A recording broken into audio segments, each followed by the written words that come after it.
We made it, Chief. Eon-san, Traveler Paimon. I'm so glad you're here. Let's just get Hold. I'm drowning! And there's something in the water! He's on the... The abyss. The abyss has come. There are eyes in my hands, and hands in my stomach. And my stomach is full of teeth. It ate all of you. It's coming for me, too.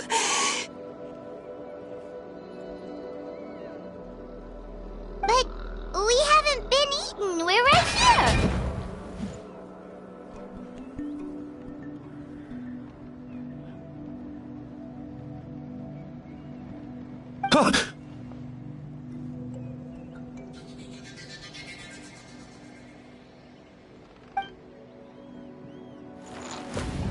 Monstrous beasts! How did you get in here? As you can see, their mental state is quite poor. They went missing after the battle. We found them in the wilderness in the days that followed, but the damage had already... We found them unconscious. According to the chief, we've never seen the effect. The soy thought? It's the abyssal monster that appeared in the sky not too long ago. Oh, that... True. It poses no threat to us now. But whatever wound it inflicted on these warriors still endures. We scoured all sorts of records for a solution, but nothing came of it. There was some mention of a treatment... Right! You can purify abyssal power!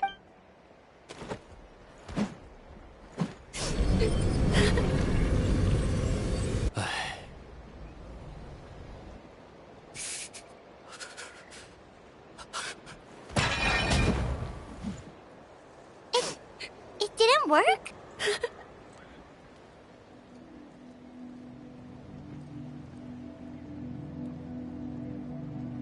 That must mean purifying the abyssal power within them still isn't enough. So, what can we do? Come back to me, Gogeta! Please, don't leave. We beat Gasoithoth! They survived the battle! Of course not. What is it, Aeon-san? We'll take it case by case. First of all, we shouldn't keep them cooped up in here. Let them go where they feel comfortable. And the Traveler, Paimon, and I will talk to them. But, Are you sure about this? I know you're worried, but we don't have any other solution, right? Well, don't just stand there. Let them go.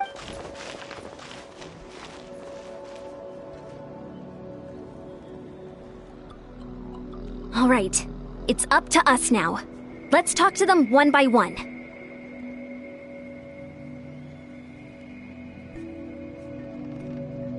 This is a bad situation, but I know the warriors will find a way to pull through.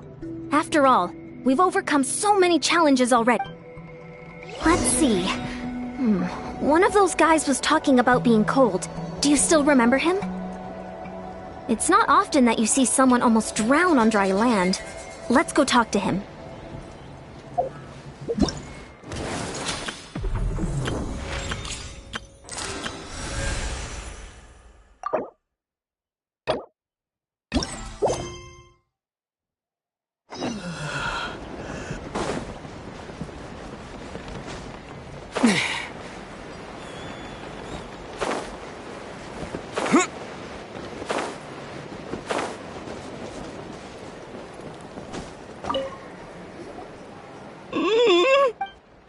Found him. Hello? So dark. Okay, just... The caravan from my tribe should have brought some firewood. I think starting a bonfire might help. Huh? When it's dark, damp, and cold, what's better than a fire? Maybe the light and warmth will help change what he sees. Wait here while I grab some firewood.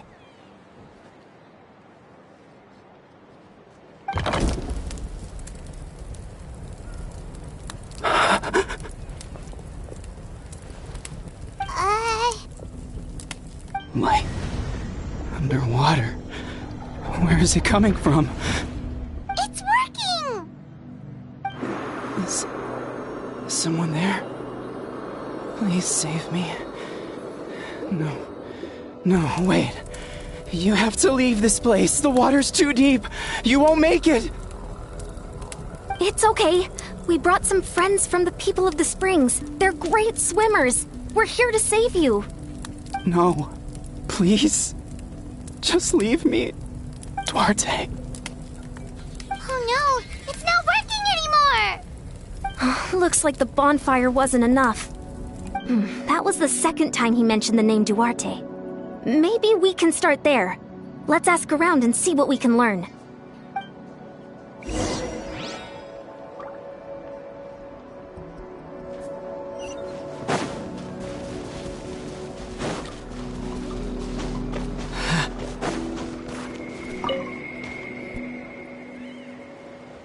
My friend, is he any better? We're working on it. But I wanted to ask, does the name Duarte ring any bells for you? Duarte? Oh yeah, I remember. Duarte was the name of Otoko's Surian companion. Otoko almost drowned as a child, and Duarte was the one who saved him. He dove deep into the water and used all his strength to carry Otoko back to the surface.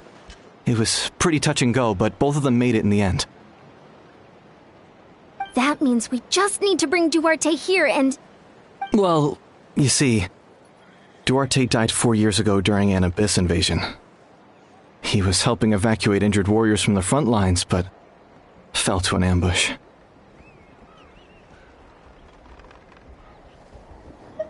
He was a bit on the smaller side, but other than that, he was just your average Kukasaur. Well, hold on. What are you planning?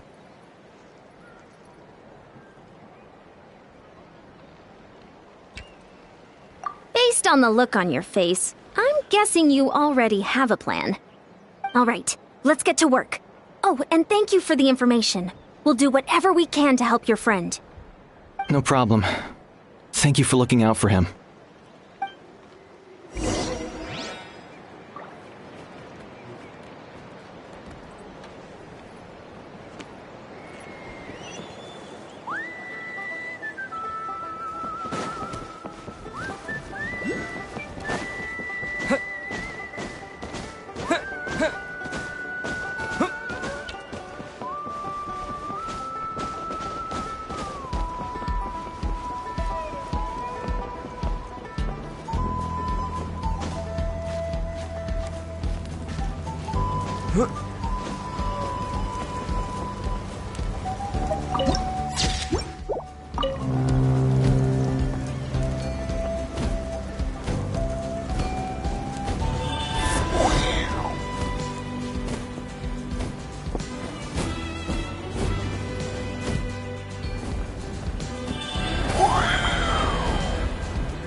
We're back! How are you feeling?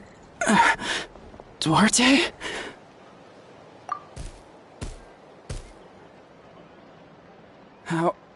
How did you get here? Are you here to save me? It's working! Shh! What now?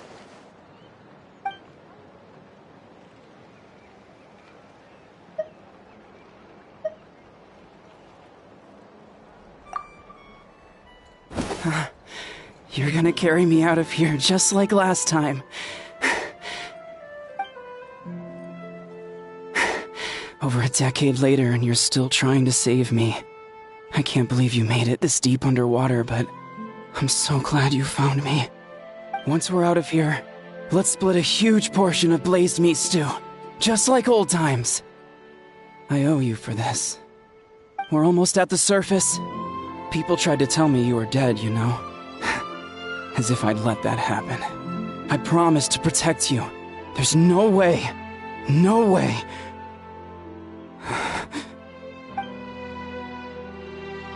No.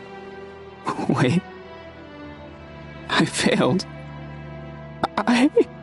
Oh no, he's getting suspicious.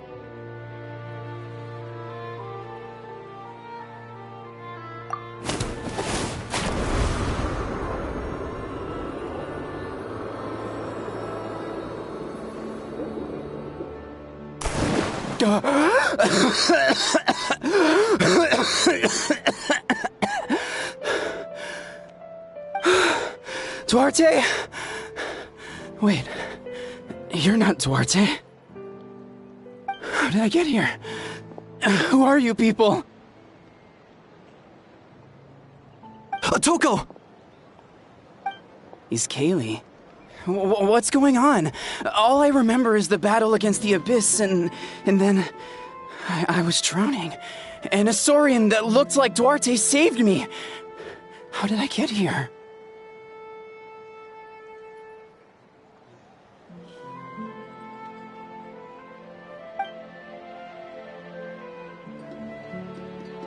You went through all that for me? While all I did was cause trouble for everyone? I'm so sorry. None of this is your fault.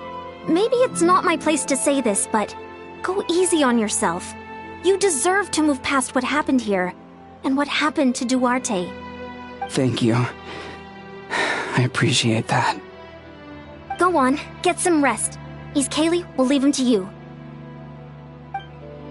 Seems like the key to getting through to them is whatever they cherish the most. Kind of like their last spark of hope. Now we know how to help the others. Let's take heart from this and keep going.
It's coming for me. It's gonna eat me. It's okay. There's nothing to fear. Gasoithoth has lost. Nothing can hurt you anymore. It's no use. It'll just come back. Nothing can stop it. Nothing can stop the abyss. It will devour everyone. One day, we'll all be reunited in the pit of its stomach. Maybe it's just Paimon, but she seems to be in even worse shape than Atoko. She can talk to us, but nothing she says makes any sense. She also seems really afraid. Afraid? Is right. I wonder what triggered it. The battle against the Abyss? Or maybe like Atoko, it's some deep-rooted fear, and the Abyss just made it worse. Alright, just like before, let's go see what we can learn about her past. Ion-san, I heard you cured Atoko? I'm so relieved. Is there anything I can do to help? If you need extra hands, I can... Chifu Tota! Perfect timing. I was just looking for you. I wanted to ask you some questions. I think you're onto something. The mental distress does seem to be connected to pre-existing fears and anxieties. Kochita doesn't like it when people talk about her past. But the situation is urgent. So, I guess I'll be the bad guy. Ion-san, do you believe there are people in this world destined for battle? Yes, I get that feeling sometimes when I'm instructing a particularly gifted student. It's something like, wow, you were born to play this sport. Then, what about people destined to be unfit for battle? Huh? What do you mean? When Conchita was little, her parents died fighting the Abyss.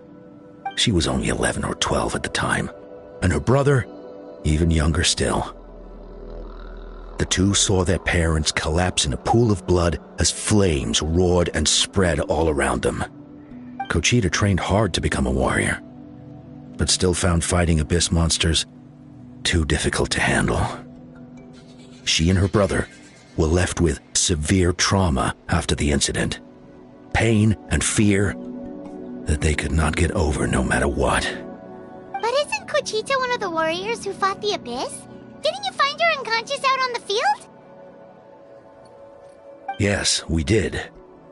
You see, something changed within her several years ago when the Abyss attacked our tribe and broke into her home. By the time the guards rushed to the scene, they found her standing there, weapon outstretched, hands trembling. Her brother huddling behind her for safety, and the Abyss monster dead at her feet. She didn't even look at it, and just kept repeating the same thing over and over. You're the only family I have left.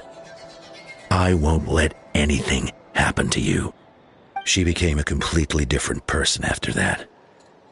She earned a reputation as a very capable warrior, and fought countless battles against the Abyss. We all thought she overcame the trauma, and we were so happy for her. But now it seems like even if she buried it deep within herself, the fear still never left her. Maybe fighting the Abyss was her way of making sure she wouldn't lose anyone else. Maybe the thought of experiencing that pain again scared her more than the Abyss. On the outside, her choice to fight made her seem strong, but she never forgot the trauma of that night. The Abyss just brought it back to the surface. How can we help her? This one is tricky. If we can find the right opportunity, then... Quali?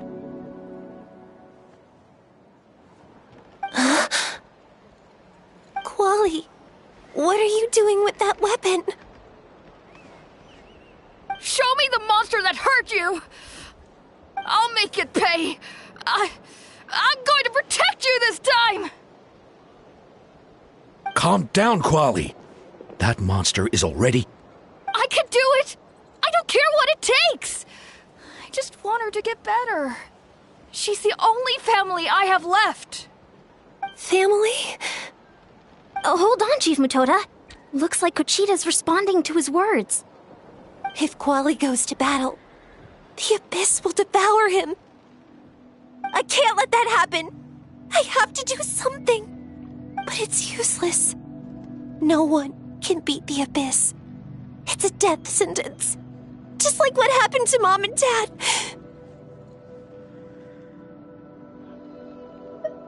But I'm no warrior. I'm just a coward. Still, I have to protect Quali.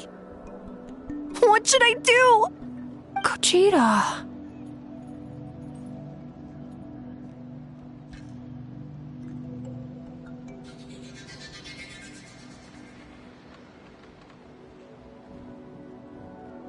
Fight it. One more time? Good idea, Traveler. Her fear of the Abyss runs deep, but she still has the will to fight. She just needs to defeat an Abyss monster by herself, and we can prove to her that the Abyss isn't indestructible, just like you said. I think it's worth a try. Plus, with us around, we can make sure she won't get hurt. Although, that also means finding an Abyss monster. Try checking the mountains to the north. A few fled in that direction after the battle. I dispatched a team to clear them out, so most of them should be gone. But there might still be a few stragglers. Great. Then let's go right now. Conchita, think you can make it?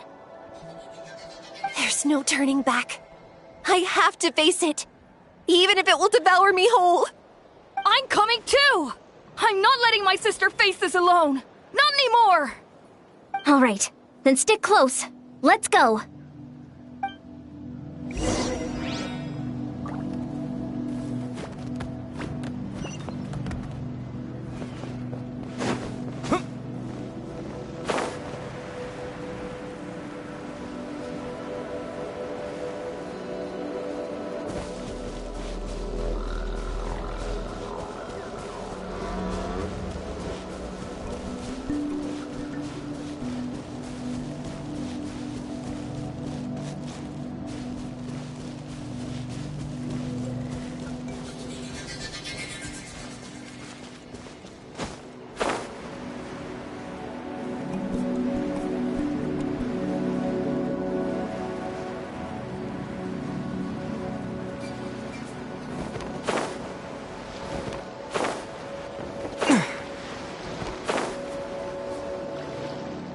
Found him.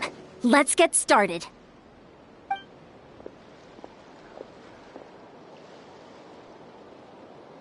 Everything all right, Kuchita? You don't have to force yourself to do this.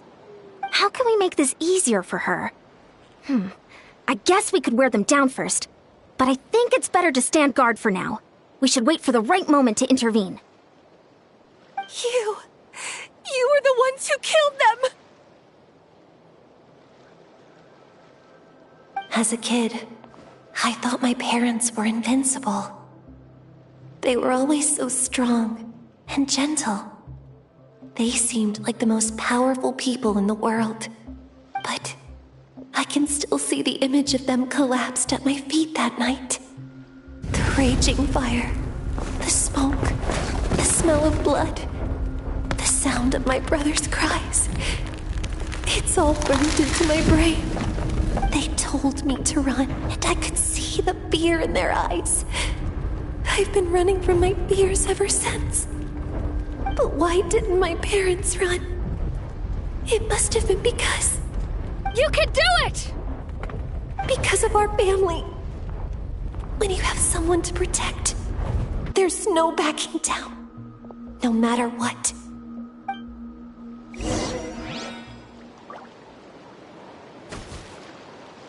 Stay away from my brother! Let's help her out! Wind blade!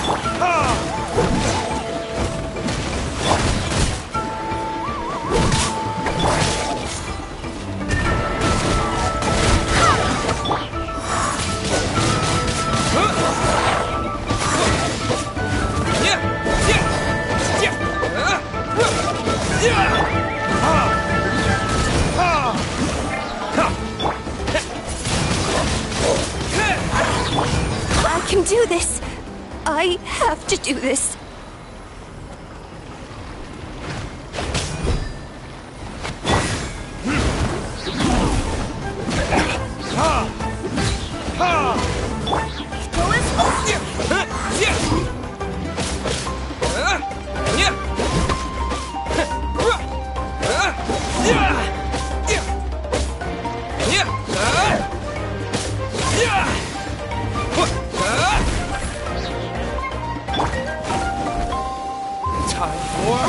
Retribution! Barbados, guide us. Go away!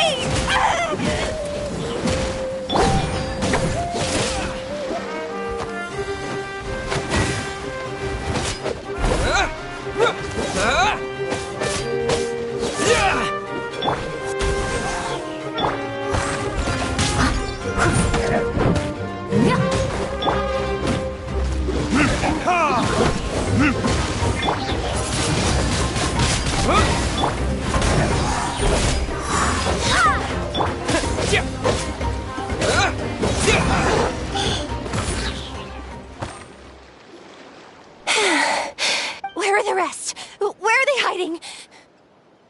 That last strike was absolute perfection. You pulverized them in a single hit. That's impossible. They were gigantic beasts crawling with eyes, ready to devour everything in sight. No. Wait. What am I saying? Abyss monsters are not She's back to normal! Vegeta! What? That is quite embarrassing. Sorry about that. I've always envied warriors who don't get scared or feel lost. It really felt like I was getting stronger over the years. But in the end, maybe I never made any progress at all. It's important to listen to your limits. Just like in training, pushing too hard will only hurt you in the long run. Everyone needs time to rest. Besides, I have a feeling you won't have to face those fears alone anymore. Even though we're both scared of monsters, you were always the one who stepped up to protect me. But not anymore. I'm gonna get stronger. From now on, we're in this together! Is that so? Then I'll look forward to the day when you'll be all big and formidable. I finally feel like myself again. I couldn't have done it without you all. Thank you for everything. I think I'll rest here for a bit. I don't think I can make it back to the tribe just yet. I'll keep you company. All right, then we'll head back. I made sure to check the surrounding area for monsters, and it's all clear, so take your time. Sometimes, our fears never truly leave us. But tomorrow's a new day. As long as you keep moving forward, there will be better days to come.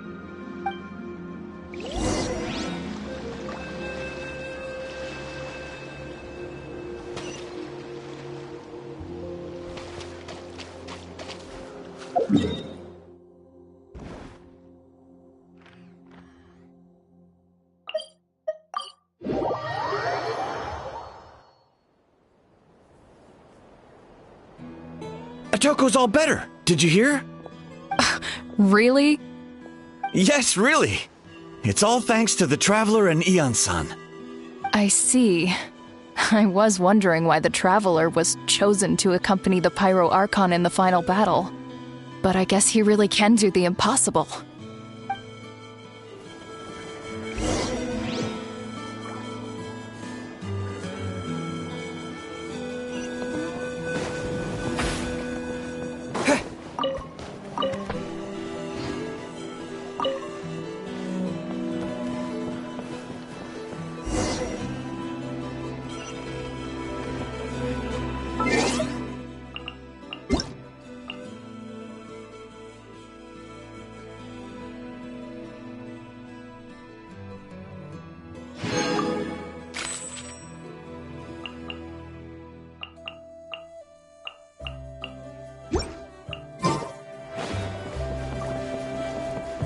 So all those rumors about the Traveler Kochide's getting better, too!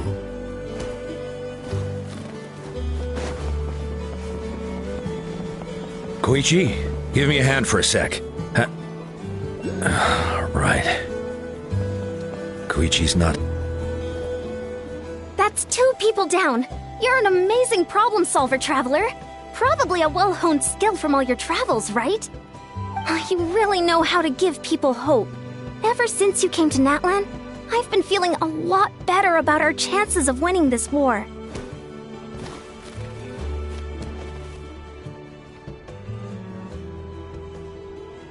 Yeah, honestly, Paimon was at a complete loss when she saw so many sick people on the hot air balloon platform. We only found a solution this time because you kept your cool and took control of the situation. You deserve most of the credit. Well, who am I to turn down such a nice compliment? Most people say the first step is the hardest, but it's not actually all that hard. Exaggerating the difficulty in your own head is where the fear comes in. I'll never get it, or might as well not try. I hear that kind of talk all the time. But if you break your goal into smaller parts, the first steps might actually turn out to be the easiest. Whoa, you're right. That makes a lot of sense. Just like when I told you to eat less meat and drink more kale juice. You probably heard that and thought, I can never eat meat again. I'll have to drink kale juice for every meal. I'll practically starve.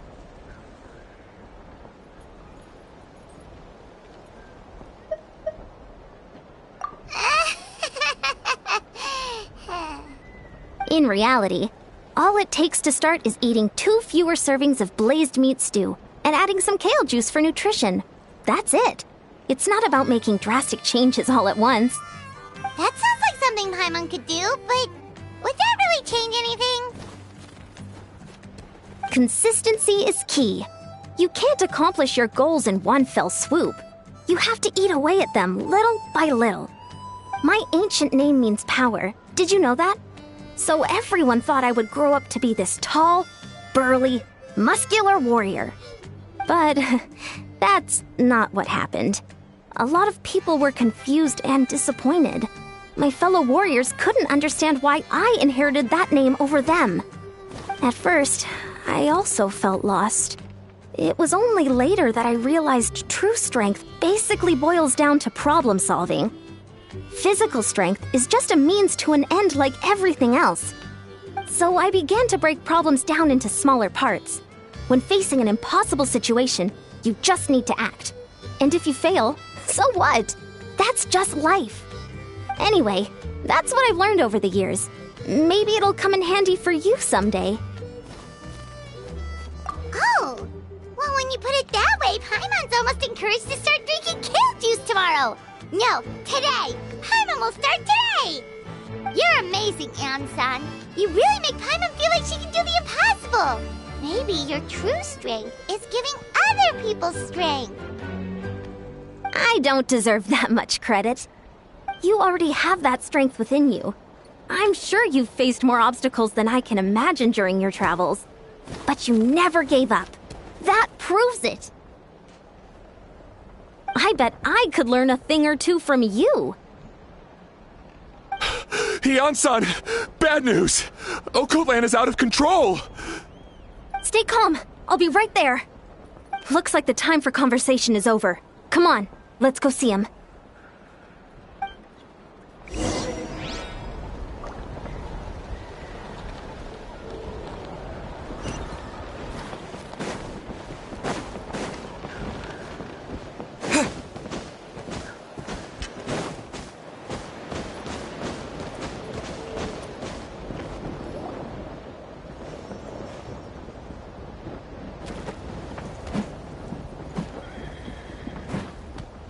What are you doing, Okoland? Wake up! Don't you recognize us, my boy?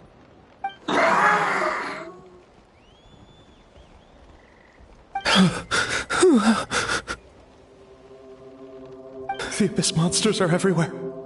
Everywhere.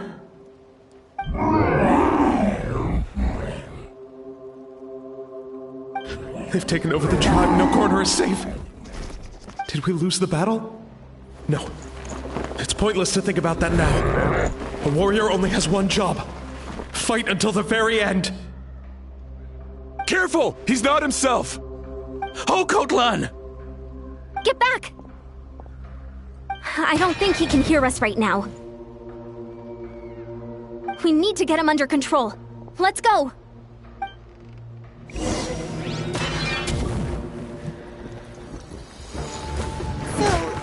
Thinks we're Abyss monsters? Hey, it's okay! We're not the bad guys! Talking is pointless. Let's go. Come on! Give me your worst!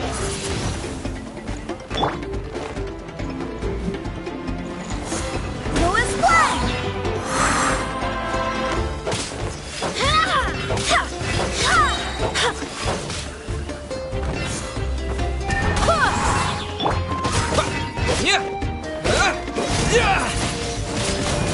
Wretched Abyss! Get out of my tribe!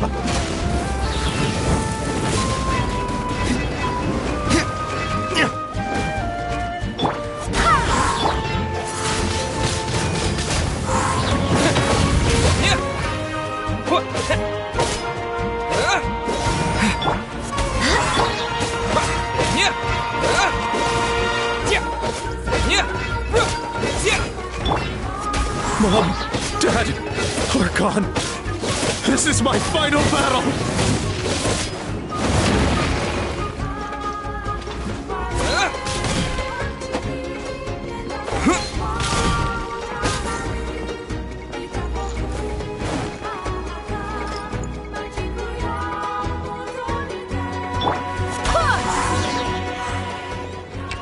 Please, son, you've got to stop. You can't keep going like this. Wretched monsters! Give me my family back! Look, Uncle Lan!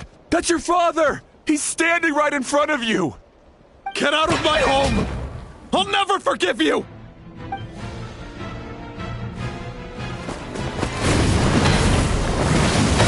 Watch out!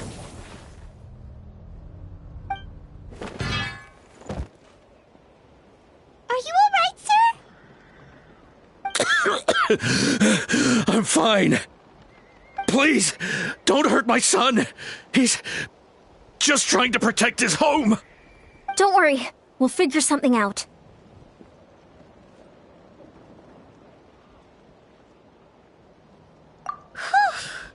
But what should we do now? He's different from the other two. It's like he can't hear us at all. He keeps calling us monsters. We're basically enemies to him now.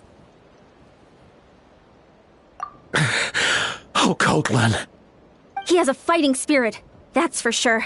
But we can't keep him unconscious forever. I need to think. Abyssal corrosion syndrome. 500 years later, and it's resurfaced again. Huh? That voice! It's...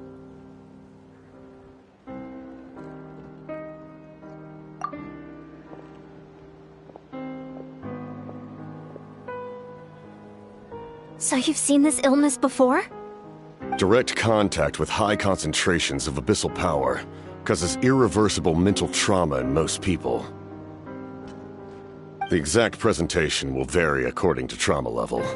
Some will suffer from superficial hallucinations and maintain the capacity to perceive the outside world. In such cases, verbal and physical interaction can be used to break through the hallucination. However, there are also those who are so far gone, entrenched in hallucinations so deep, that medical intervention is the only option. That's why we developed the Drought of Lucidity. The Draft of Lucidity? It's a kind of medicine that can dispel the psychological impact of the abyss. The treatment comes with severe side effects, including chronic migraines for the rest of the patient's life. So, it's reserved for the worst cases. This man is a devoted warrior, one not easily swayed from battle. That is precisely why it's so difficult to pull him out of this hallucination. If you trust me to be true to my word, give him this.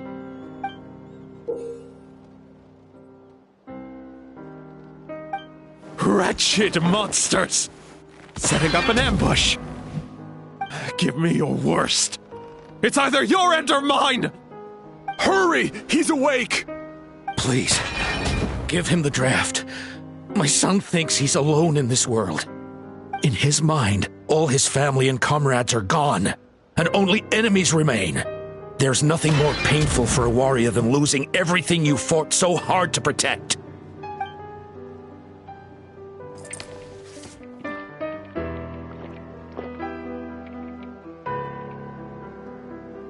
Monsters!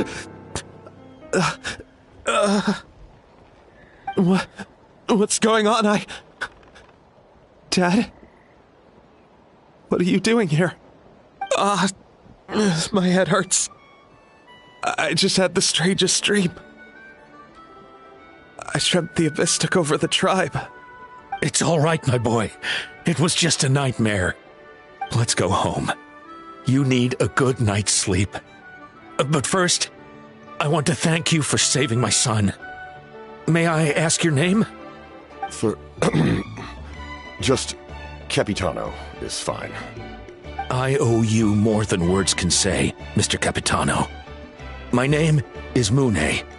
You're welcome in my home anytime. Time to go, son. Can you stand?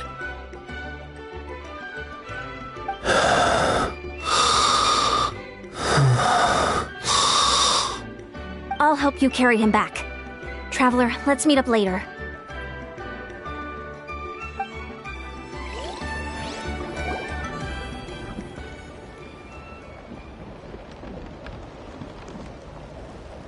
Thank goodness everything turned out all right.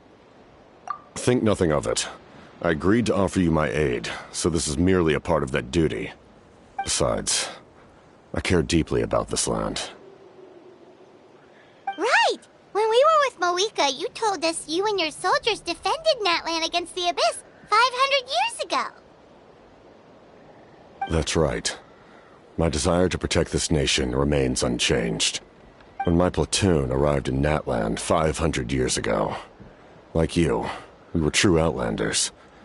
But as time passed, I encountered the people of this land and witnessed their desperate struggle against the Abyss. Though many of the warriors were rash and inexperienced, they were steadfast and fearless in battle, willing to do anything to protect their fellow citizens, oftentimes with complete disregard for their own survival. Just as I fought for the glory of Conria, they fought for the survival of their nation.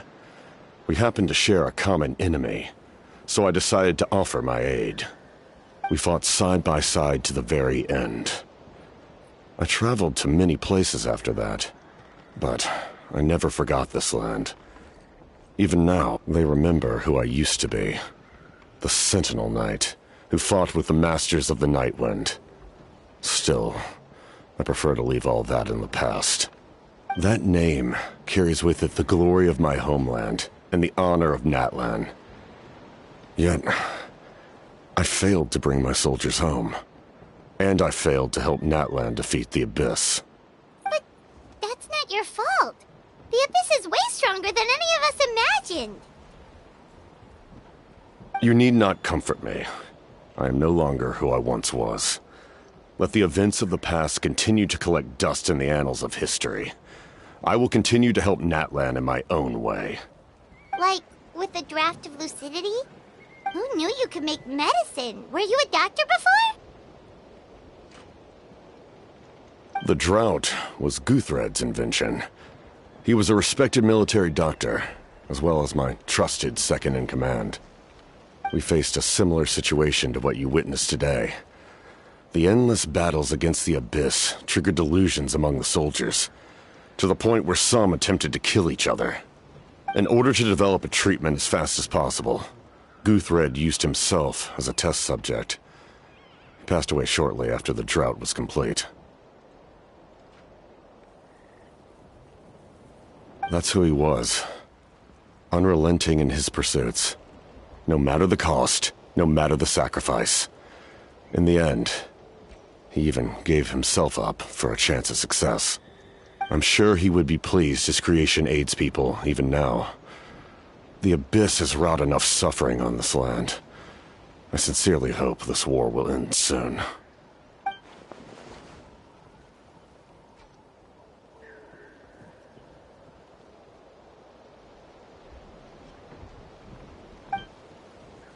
Stop worrying about other people's survival, about their losses and sacrifices. You just need to win. That must be why I've returned. For this moment. Please finish what you set out to do, Commander.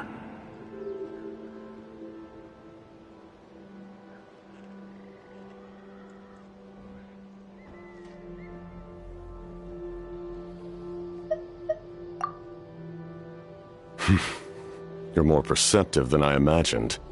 However, some things are better kept secret for now. We may be working together, but our goals are not entirely aligned. What's with the secrets all of a sudden? I'm starting to think we should be more careful around you.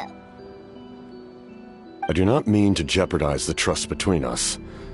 I simply prefer to keep this to myself, because it's a personal matter. All I can tell you is this. Natlan may have survived the worst of the crisis, but the souls of this land are still not at peace. And that is why my work is not yet done. Well, if it's personal, then we'll just have to trust you. If you have other questions, I'm willing to answer them. Wait, like anything? Paimon wants to know how you eat with the mask. Anything you want to ask, Traveler?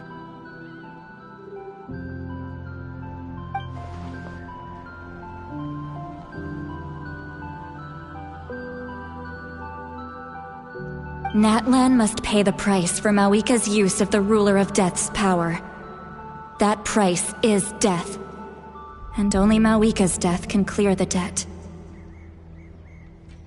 Even now that the war's over and the threat to Natlan is gone, it looks like that death is still set in stone.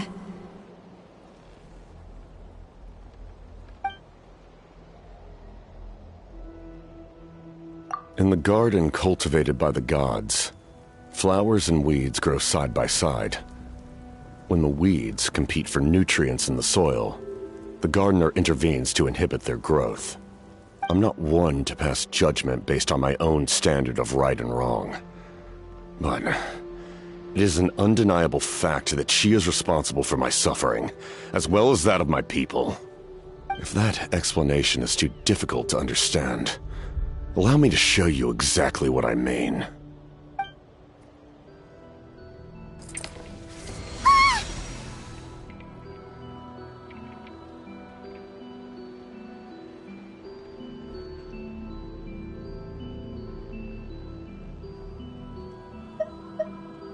The ruler of death can freely define the form of death, or grant immortality to anyone she desires.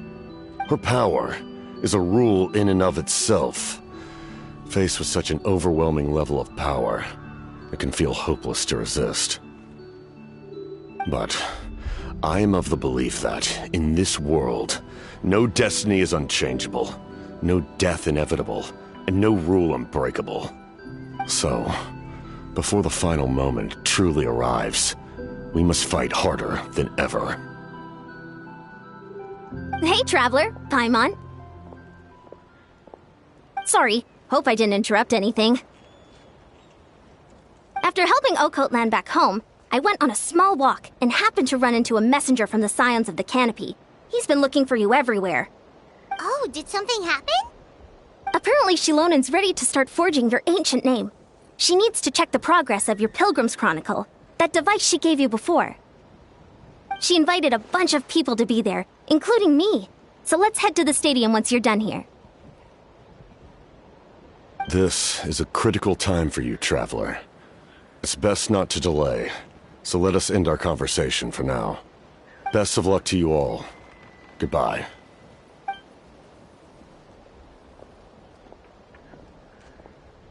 What a mysterious guy.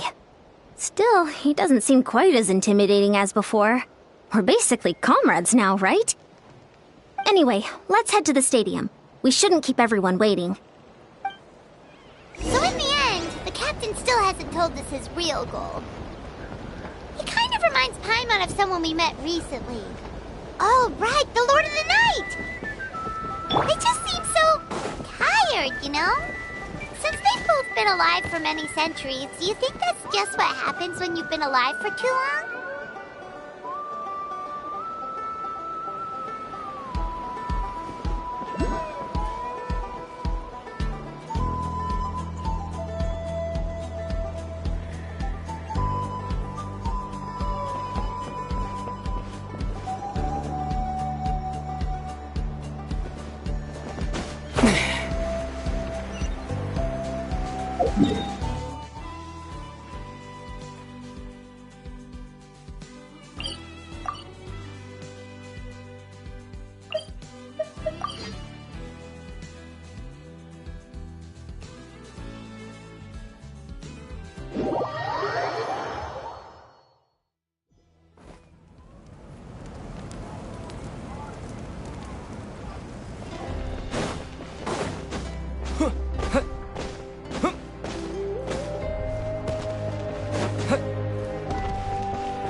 Sure took your sweet time!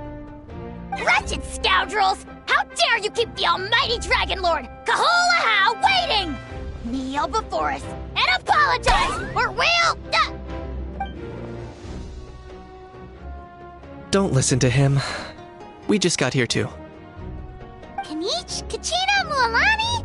Woo! Everyone's here! Reunited at last. Did you miss us? I brought candy and cookies to share. Of course we missed you! Ooh, you brought Source crackers too? Score! Just in time, Traveler. It's so stifling in here. I was just about to go outside to get some air. It's the same temperature outside. Anyway, how was the trip here? To be honest, I also didn't expect this many people to show up. A third of this amount is more than enough for my plan. I need to ask them about you, gather their thoughts and hopes. That will help the formation of your ancient name. Oh, you brought the Pilgrim's Chronicle, right? Yeah, let me take a look. Okay. The progress looks good. We have enough people, so let's get started. Sorry I'm late. Chaska showing up late for something? That's a first. I had to follow a group of monsters further than expected. When I got back, I heard about what you did for my tribe. Thank you. The Traveler deserves most of the credit. Plus, if it weren't for your help during the battle, the Collective of Plenty would have suffered a lot more. We had the manpower to spare, so it's only right we return the favor. Okay, let's save the pleasantries for later. Everyone's here, so let's get started. All right, let me remind everyone what's going to happen. I need each of you to stand before the Pilgrim's Chronicle and share your stories about the Traveler.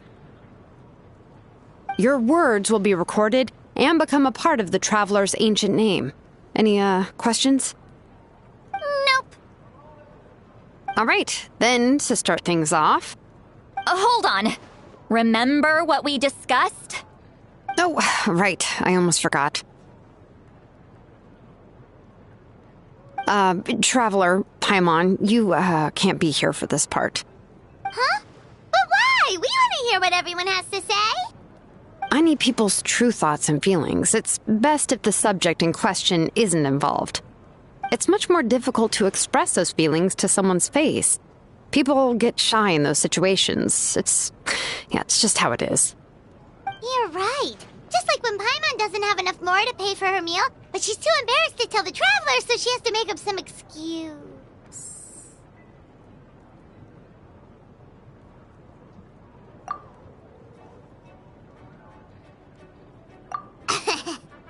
So basically, you want us to leave the Pilgrim's Chronicle here and wait nearby? Oh, don't worry. This shouldn't take long.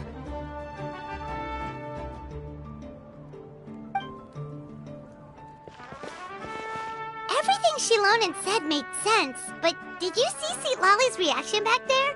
She was definitely the one who decided we should leave. But staying out here is just making Paimon even more curious about what everyone's gonna say. Anyway, you're gonna have an ancient name soon. Ooh, that's so exciting! Feels like we've been in Natland for quite a while already, doesn't it? You're right! If only Paimon could say a few things about you in there. Well, looks like you're about to have that chance. Shilonen, is everything all set? Almost. We're just missing one last thing. You've been by the Traveler's side the longest, Paimon. We need to hear what you have to say. But Paimon's not from Natland. Oh, it doesn't matter. As a Traveler's companion, your contributions are extremely important. You're the perfect person to finish the story. Sorry, Traveler. I just need to borrow Paimon for a second. It should be quick.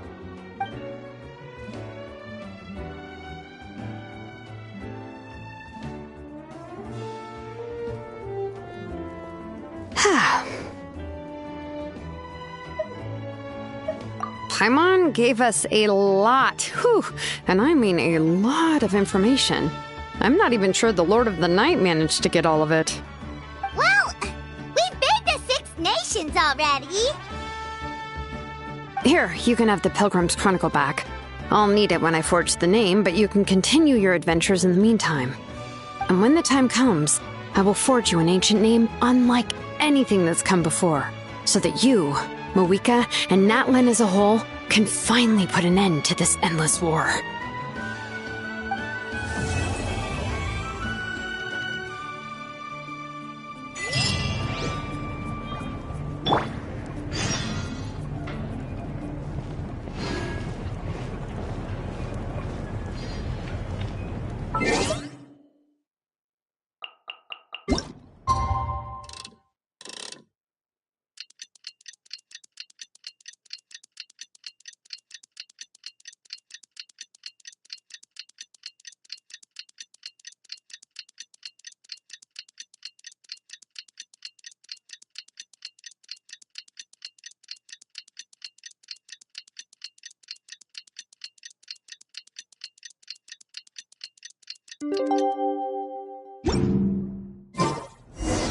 We just got a message from Moika.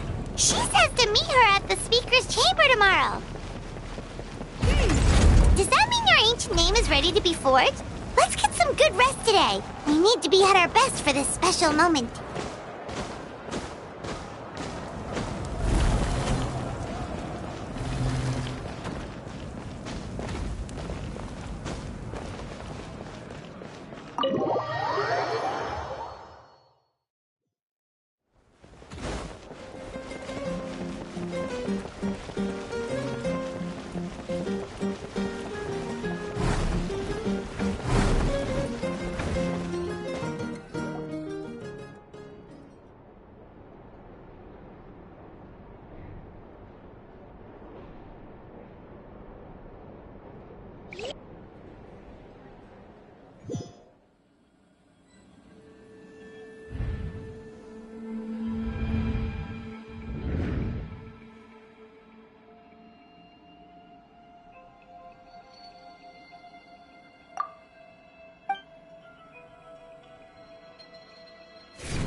Though our homeland has become a distant memory, the flames of war continue to rage.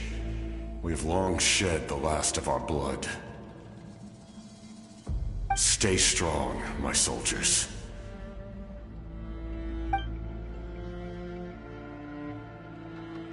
One day, I will deliver you to the place I promised.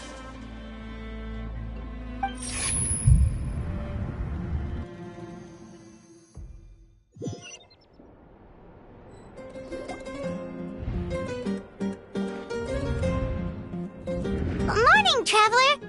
Did you have a nightmare last night? Paimon could hear you tossing and turning in your sleep. Maybe you're just nervous for the final battle?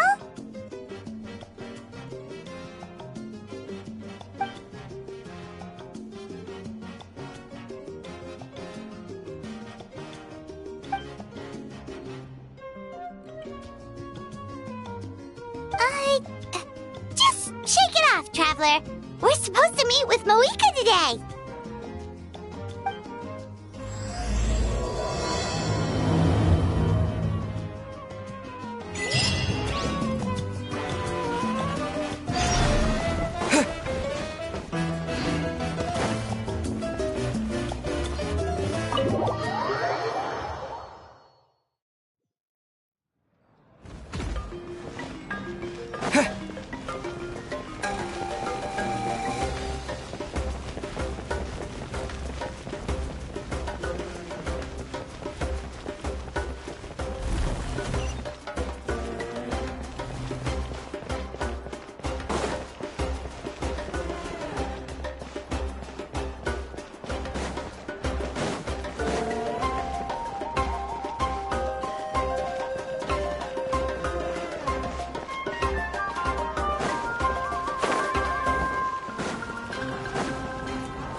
I see. If all goes well, 3 days should be more than enough to forge the name. You won't need to push back the plan.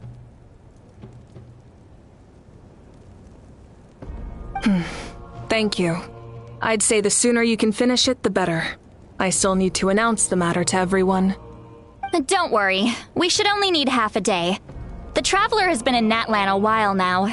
The Pilgrim's Chronicle should have enough records of his adventures. Come in. Hey, Moika! Oh, Shilonen and Citlali are here too! Hello! We were just talking about you. I invited you here for 2 reasons. First, there's the Traveler's ancient name, which is ready to be forged. Oh yeah! You need the Pilgrim's Chronicle, right? The device the Lord of the Night gave us? Perfect. Could I take a look?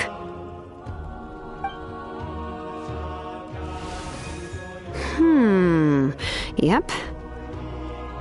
Well, it looks good. This is definitely enough to work with. Usually the first step in forging an ancient name is performing a ceremony to extract memories from the ley lines. But since the Lord of the Night gave us this record, we can skip that part. Still, I've never used something like this before. This is an entirely new material for me, so I need to look into how the process might change. I'll help you. My knowledge on the Lord of the Night and the Wyab might come in handy. That brings me to the second matter. As you already know, once your ancient name is complete, we need to venture into the deepest part of the Night Kingdom. That will happen in 3 days' time. 3 days? So soon?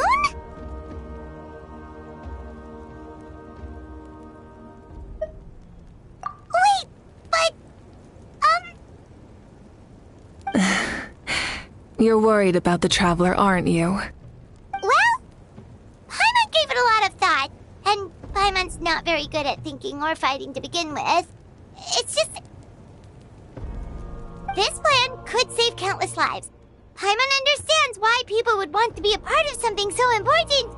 But all this time, Paimon has barely left the Traveler's side. Not to mention, we all know this will be a super dangerous mission. That's right. And as long as we win, the Ode of Resurrection will return us to this land. The Night Kingdom is a realm of souls and memories, where mental fortitude outweighs physical strength. All in Natlan are resolved to win this war. The sacred flame will connect us to their fighting spirit. We will do whatever it takes to win. So if you want to contribute, just cheer us on, alongside all the people of Natlan. For the Traveler, I'm sure your words of encouragement are among the most important. the most important? Really?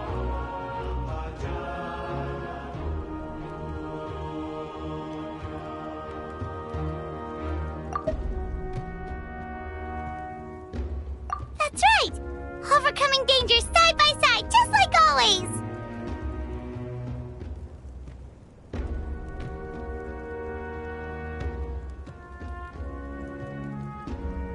Alright, it's decided. Paimon will cheer the loudest out of everyone in Natland! It's less about volume and more about mental focus, but I get it. You're just trying to show how much you care. Of course, this all depends on the successful completion of the ancient name. Otherwise, the Traveler will not join me. That is the condition. Don't worry. I swear on the honor of my tribe, I will not fail.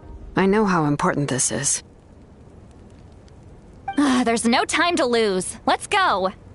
All right, everyone. When we meet again, it will be to deliver the ancient name. Good luck, you two!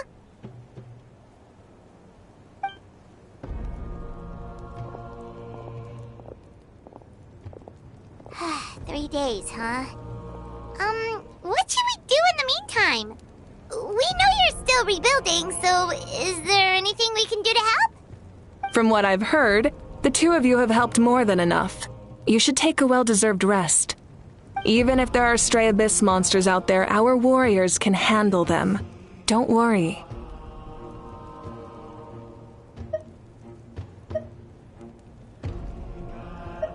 Exactly! We can't take a break! We're adventurers! We gotta live up to the name!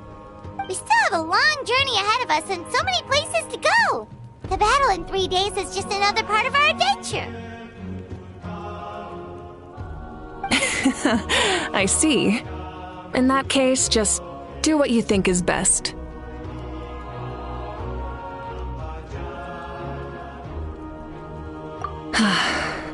This final battle is extremely important to me. The culmination of my life's work. Still, I think you've got the right idea. I'm also going to follow my heart. I plan on using these 3 days to calm my mind and work on a painting. Oh, you know how to paint? I just learned, actually. I hear it takes a lot of practice to get any good. It could be anything, though. What I really enjoy is the process of getting better at something through practice. It's how I relax. Of course, that's only when I have the time. I'm usually too busy. So that's how you relax. Well, it definitely seems like your style.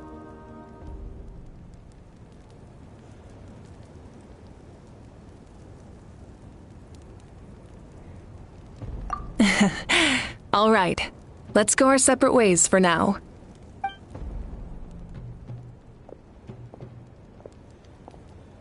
So, if Moika relaxes by working really hard at something, that basically means she never takes a break, right? Wow, she's definitely something else. Oh, hello! Sorry, Moika's not here right now. There you are!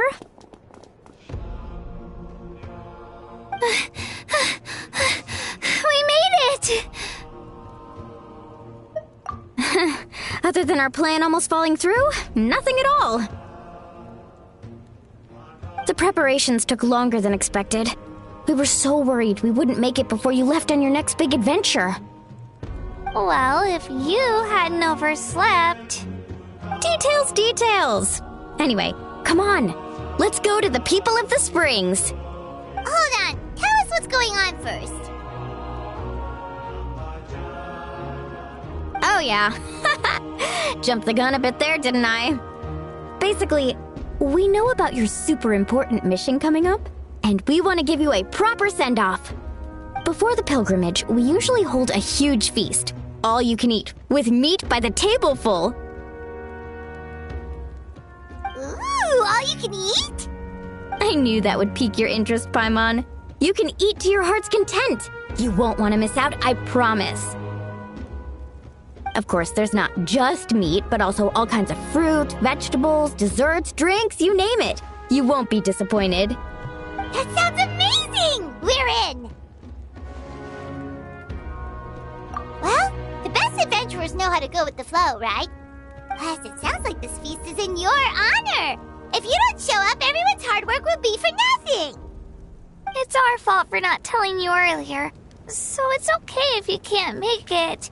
Still, if you're not busy, we'd really like you to be there.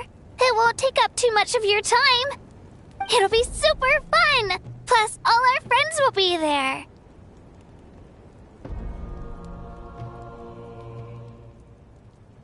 Yes, let's go eat! Huh? What's the holdup, Traveler? Did you think of something? Huh? Isn't she painting? Is that okay? It's not like we prepared anything fancy. Well, I definitely wasn't expecting that suggestion. She's the Archon, after all. Maybe it's not our place. But we might as well extend the invitation. The Archon is about to fight for us with everything she has. This feast is in her honor, too. Then who's gonna be the one to invite her? All of us, of course.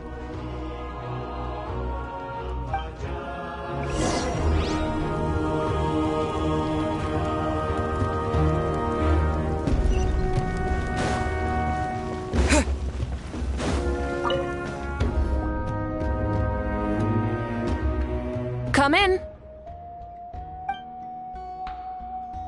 Oh, it's you four. Is there something you need? We're here to invite you to the people of the Springs for a feast. Ah, I see. This is a special kind of feast, isn't it? Exactly. It's a tradition to hold a feast before battle. We couldn't miss out on this opportunity. It's our way of cheering you on. Plus, I always wanted to do something to thank you for saving me from the Night Kingdom. That was my duty. Besides, it's all in the past now. You don't owe me anything. Although, this feast does sound rather interesting. So you'll come? Of course. No need to notify Amina in advance. I'll just surprise her. You don't need to turn this into some kind of grand banquet on my account. I'll try my best to attend as an ordinary person, not an Archon. It's not like you're the type to pull rank or something. True, but my presence changes the way people act. I just don't want to spoil the fun. A lot of things can change once an Archon is involved. A barbecue is best fresh off the grill. And still, people will insist on waiting for me to eat first. Oh yeah, Paimon can see that. Don't worry, I'll jump in if that happens. I can throw manners to the wind, no problem. No need, I can take care of it. Anyway, thank you for inviting me. It really means a lot.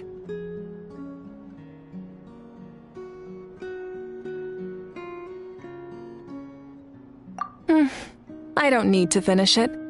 I enjoy the process, but now there's something more interesting to do.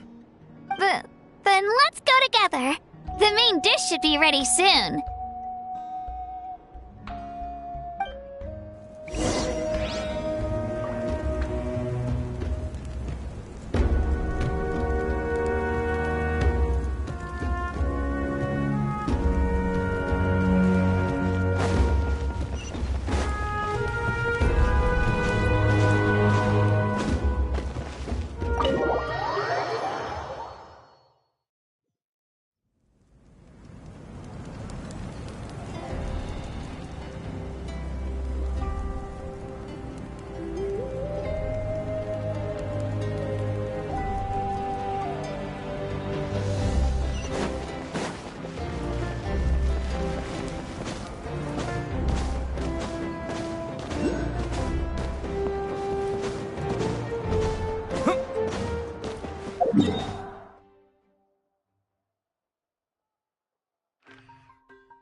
Amina, there's been another delivery.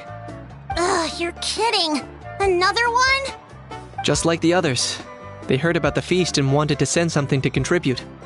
But this is just a small send-off. What are we going to do with all this stuff? Then again, I understand where they're coming from. I'll deal with it. What a headache. If this continues, half of this stuff's gonna go bad before we get to it. Huh? You're here already? And you even brought the Archon? What are you doing here? We invited her. She agreed to come as a surprise guest. Surprise is putting it lightly. Sorry. I'm happy you're here. It's just... No apology necessary. What's going on? Well, I started spreading the word about the send-off, just around the area like usual. A lot of people are still busy repairing their homes, so I didn't think many people would come. But the turnout has been overwhelming. Not to mention, we've received a small mountain of deliveries. There's no way we can use all this stuff. That's our Star Outlander's popularity for ya. You're saying everyone's here because of us? Yep. The news about your impending mission with the Pyro Archon has spread all over Nutland. Plus, you were amazing in the recent battle. A lot of people are here just to thank you, or wish you good luck. Basically, this whole thing is happening because so many people wanted to see you. Still, we definitely weren't expecting you to show up with the Pyro Archon. Yeah, Mika and the Traveler are in this together. They both deserve a celebration. Well, this is the perfect excuse to throw an even bigger party. All this extra stuff was gonna go to waste anyway. No need to go to all that trouble on my account. That's not why I'm here. Besides, with so much of our nation in ruins, resources are still scarce. This extra spending for my sake is the last thing we need. That's true. Party planning isn't easy. I can handle the big picture, but I'm not used to dealing with the finer details. That was always Auntie Atea's job. Sorry. I'm just feeling a bit in over my head. Oh, speaking of Atea, how is she? Is she feeling any better?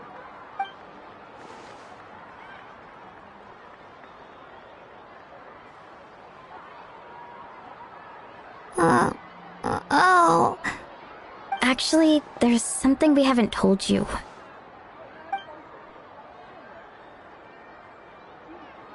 Auntie Atea passed away not long after the attack on our tribe. What? When you brought me her talisman, I knew her end was near. Luckily, I got the chance to see her one last time. She was a hero to the very end. Even though her body was at its breaking point, she showed no pain or sorrow. In her final moments, her thoughts were entirely with her tribe and her people. Gatherings like this remind me of her and the parties she loved to organize, so I decided to attend in her memory. We didn't mean to hide anything from you. It's just, there was never a good time to bring it up. Cheer up, everyone. Auntie Atea wouldn't want us to remember her with tears.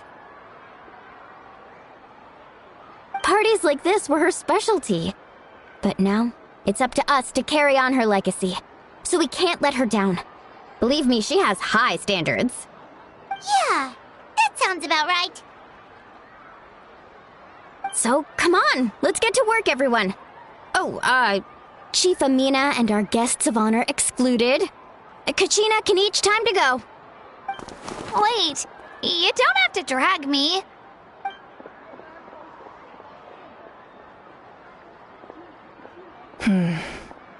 Amina, you mentioned something about a surplus of supplies. I may have a solution. First, invite anyone who comes to deliver supplies to stay for the gathering. If it's a caravan, ask them to extend an invitation to the sender as well. Make it clear in the invitation that anyone is welcome to attend, but you're no longer accepting donations. In addition, All leftover supplies will be purchased by the Speaker's Chamber, sorted, and donated to the appropriate areas. That would be such a big help, Archon! Thank you! I'll get on it, right away! Amazing plan, Malika! It was clear, concise, and organized. But, weren't you trying to keep this small? I don't mind increasing the size of the gathering, I just didn't want it to be because of me. My approach to problem solving is always the same. Different solutions lead to different outcomes. The method may change, but the right choice is always grounded in logic and reason. Whoa. Hana feels like she just learned a thing or two. Well, should we take a walk while everyone finishes the preparations? Sounds good. A casual stroll can be hard to come by. Let's go.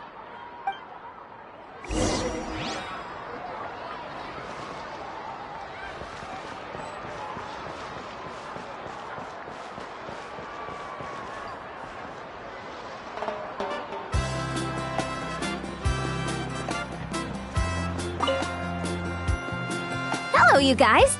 Sorry for the wait. We're still setting up the venue. Hey, did I say you could take a break? Keep pushing. This is the home stretch, and then we get to feast. Yes, Coach! Are you still helping rebuild the tribes? That work is pretty much done, but I've discovered a lot more people with abyssal corrosion syndrome in the process. So I've been compiling patient records while helping them overcome the hallucinations. Thanks to the captain, we have the draft of lucidity for the worst cases. I heard about your efforts. The Speaker's Chamber can take it from here. It's more effective to have a focused task force, and the Speaker's Chamber can contact the Fatui directly for more doses. The doctors at the stadium aren't too busy? The worst is over, so it should be fine. I'll confirm it myself later. I'll be in touch with next steps. I just need you to compile all existing patient records to ease the transition. Understood, Archon. Although I'd like to continue helping out with the treatment, I can't let everything I've learned go to waste. Wow, that's so responsible of you. Well, knowledge is power after all.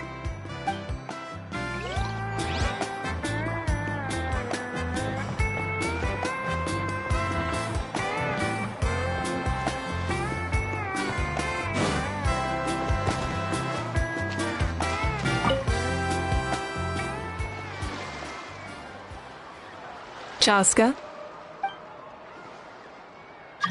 Hello, Archon. I'm, fishing. Oh! Doesn't look like the fish are biting today. Yeah.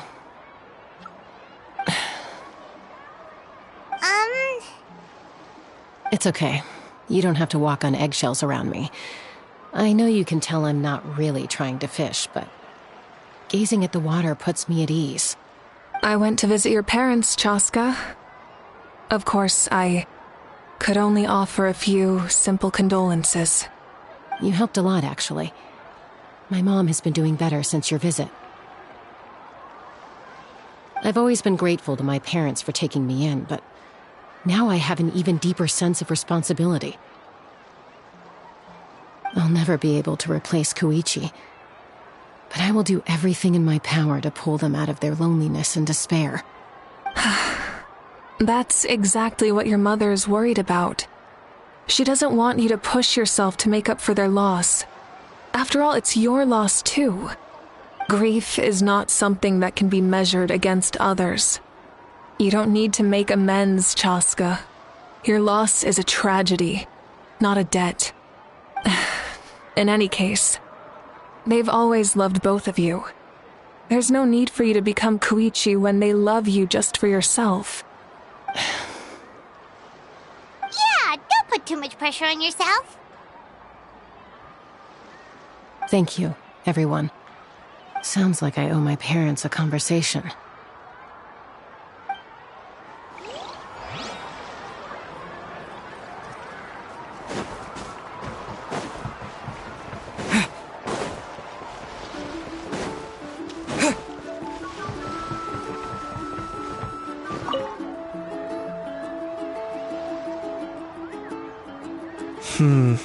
This box is missing a label. Oh, it's you. What's up? Nothing. We're just taking a look around. Well, everyone's busy rebuilding the tribes, so there's not a lot of Saurian hunting work out there. But the Pyro Archon assigned me a special mission. Oh, really? That's a bit of an exaggeration. I just asked Kanich to help identify some of the unknown casualties from the battle. The fighting consumed all of Natlan. Countless humans and Saurians were dragged into the conflict. So a lot of investigative work is required to confirm their identities. Just like a detective, I only have tiny details to work with. The goal is to deduce their habits and find evidence to corroborate their identity. It's tricky work, but we have every reason to keep going. Because Natlan's heroes deserve to be remembered, right? Exactly. That is how we, as the living, respect our heroes and the values of their lives. So let me know if you need extra help, Kanich. I'm doing fine for now. The teams searching for the fallen need the help more than me. The longer we take to find the dead, the harder it will be to piece things together. Understood. Thank you for your hard work. Just doing my part. Hey, looks like the food is almost ready. Let's head over. Paimon can't wait to feast. Oh, but if there are still people you want to see, that's okay. We can head over later, too.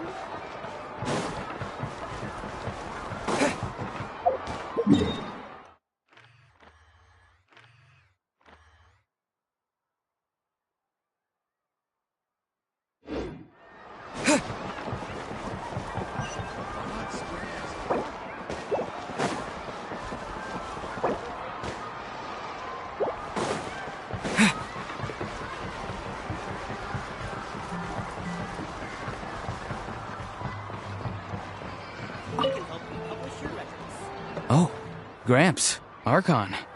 I swear I've been on my best behavior recently. Paimon knows it's just how you talk, but you've gotta realize how suspicious that sounds, right? I am curious, though. Are you still working with the captain? No, I don't have a reason to follow him anymore, so my life is back to normal. Growing vegetables, raising aphids. Well, maybe not completely normal. I'm still keeping tabs on the situation in the Night Kingdom. The ley lines are in a bad state. We plan on bringing that to an end. I know. You and Gramps, right? You're going to become great heroes, and the most I can do is weave a scroll of your deeds. Oh, you know how to do that? Most people from my tribe know the art, but I'm not very good. I can never seem to empty my mind. We commemorate the deeds of others as a form of inspiration. But rather than waiting for someone else to be inspired, isn't it faster to just take things into your own hands? Well, there are always things we can't do on our own. I wouldn't phrase it quite like that, but Paimon's not wrong. Time will give you an answer. I know how you feel, Auroron. It took me a long time to find my place in the world. I'm more mature now, but that passion, that drive to prove myself, I miss it sometimes. Maybe you'll change in the future, but you can still be proud of who you are now.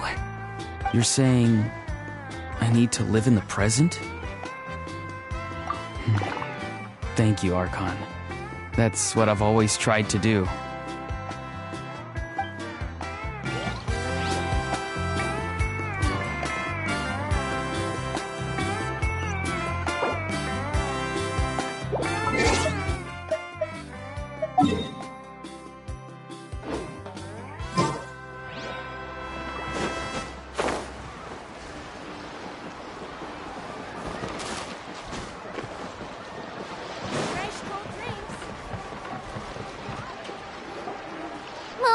It's almost time for the feast.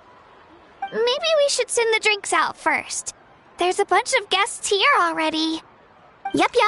I'm making the juice as we speak. Oh, right, ice. Huh? Oh, you scared me. Sorry, we're a little busy in the kitchen right now, but the food is almost ready. Ahow! Get out of the ice bucket! The almighty Dragon Lord, Kahula will not tolerate this stifling hut! We seek a cool place of repose.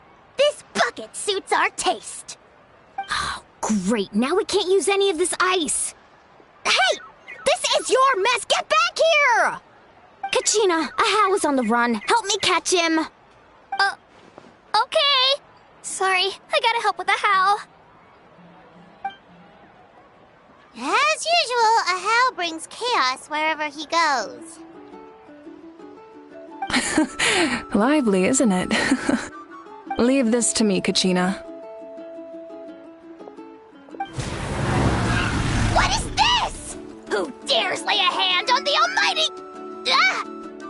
Malwika! I got him, Mualani. Expert Ahow wrangling, Archon? Thank you.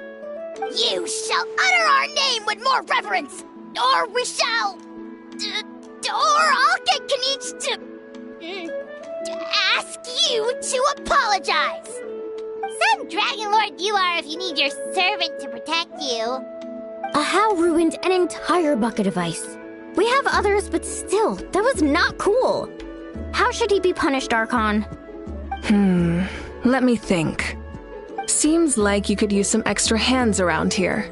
Ahow, help out in the kitchen. What? The almighty Dragon Lord, Kahula shall not be reduced to a menial kitchen laborer! I wasn't asking. Understood. Ahow, you have to learn to be good at some point. Well, hop to it. There's a pile of vegetables with your name on it. You need to wash every leaf.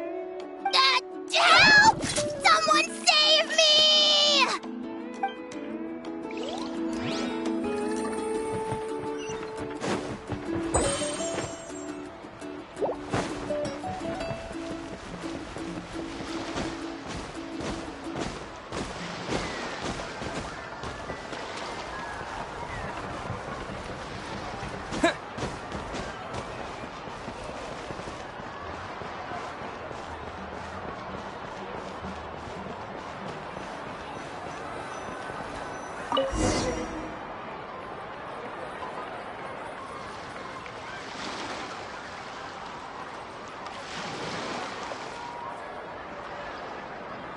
So full.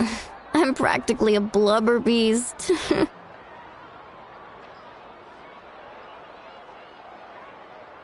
What's that? A creature from Fontaine with a super round belly. You've never seen a picture of one? Oh, it sounds so cute. Paimon can vouch for their cuteness. You can pat their belly and they'll even join in. That reminds me of my Saurian companion. Her name was Emila. She wasn't the sharpest Tatankasaur, but she was incredibly brave. When there was nothing to do, she would lounge around the tribe without making a sound, even if you bumped into her. Sometimes visitors would think she was all passed out. But she was completely different once we were on the move. When she was little, I took her on all sorts of adventures. But Saurians grow a lot faster than humans. Before long, she was the one dragging me all over the place. Wow, she must have been a great fighter to keep up with you. Yeah, she was tough.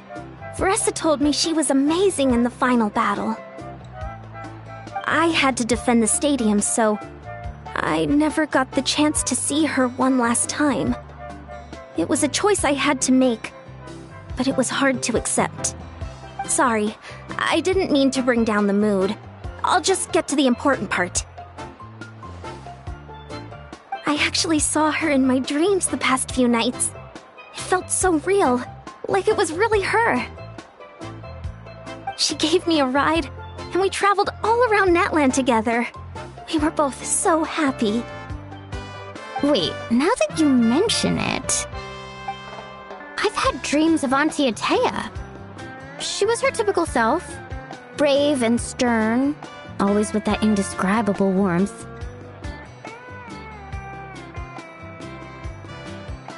I've never had a dream that felt so real.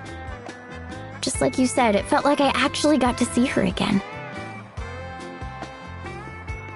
So it wasn't just me. Wait, you've had dreams too? Oh, don't tell Paimon you dreamt of your aphids or something. It wasn't just them. Some of the Gramps and Grannies who looked after me were there too. Growing up, I could always hear a degree of guilt in the way they spoke to me. It's why they never asked anything of me. Why they gave me so much freedom. I never wanted things to be that way. But even in my own dreams, nothing changed. They sounded exactly the same, just like real life. The same thing happened to me. I dreamt of Io's grandparents. Io? Oh, right, your Saurian companion. Io's grandparents fell to the abyss during the battle, so it's been really hard for him. He's barely been eating.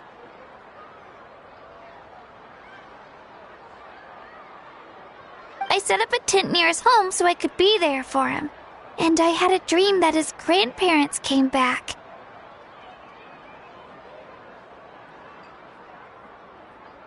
I was so happy. In the dream, Io seemed like his normal self again. But it was only for a moment, and then I woke up. In real life, Io is still struggling. He barely sleeps or eats. But it's all right. I'll be there for him.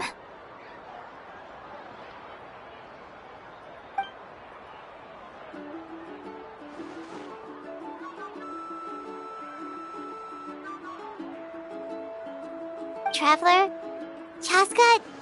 Did you two... Oh, sorry, never mind. When did this become story hour? Still, I have nothing to hide. I dreamt about Koichi.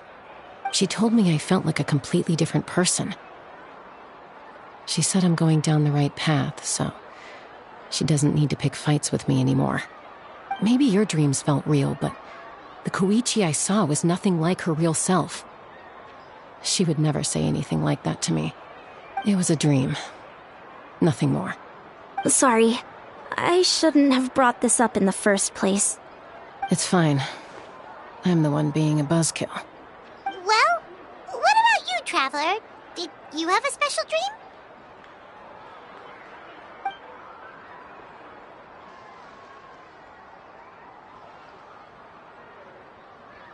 You're kidding. The captain? Does that mean you have some kind of secret connection to him? No, of course not! Maybe the Traveler's dream is a different kind of phenomenon. I may know the cause of the dreams. At the end of the battle, I launched a special kind of night war by using the power of the Divine Throne. Its great power allowed the Ode of Resurrection to bring back all casualties, independent of the time of victory or the possession of an ancient name.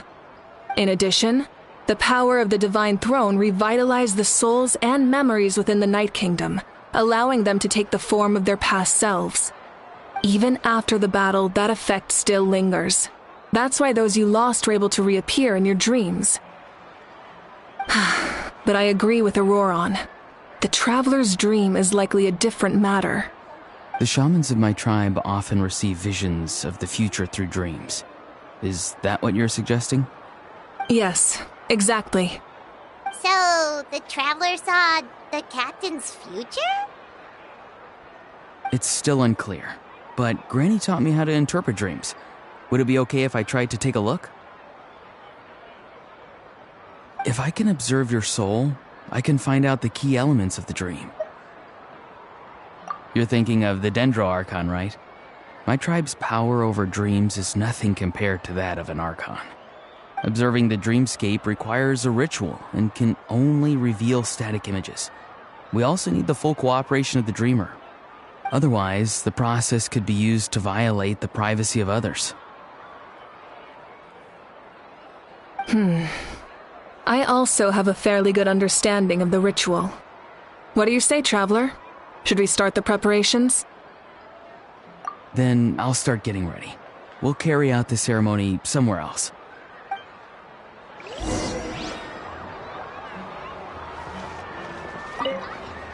You've got me curious about this dream, too. Be sure to come back and tell us what you learn. Yeah, and let us know if you need any help.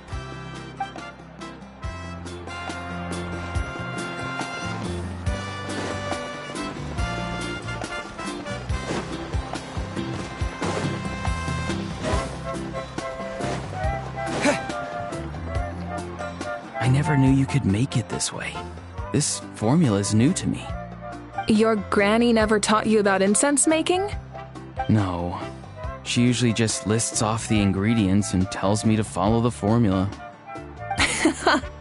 Then you still have a lot to learn from her.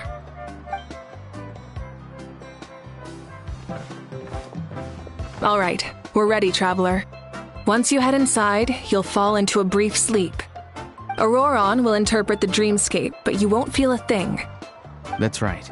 Everything's all set. So, you just need to take a nap? Sounds easy enough.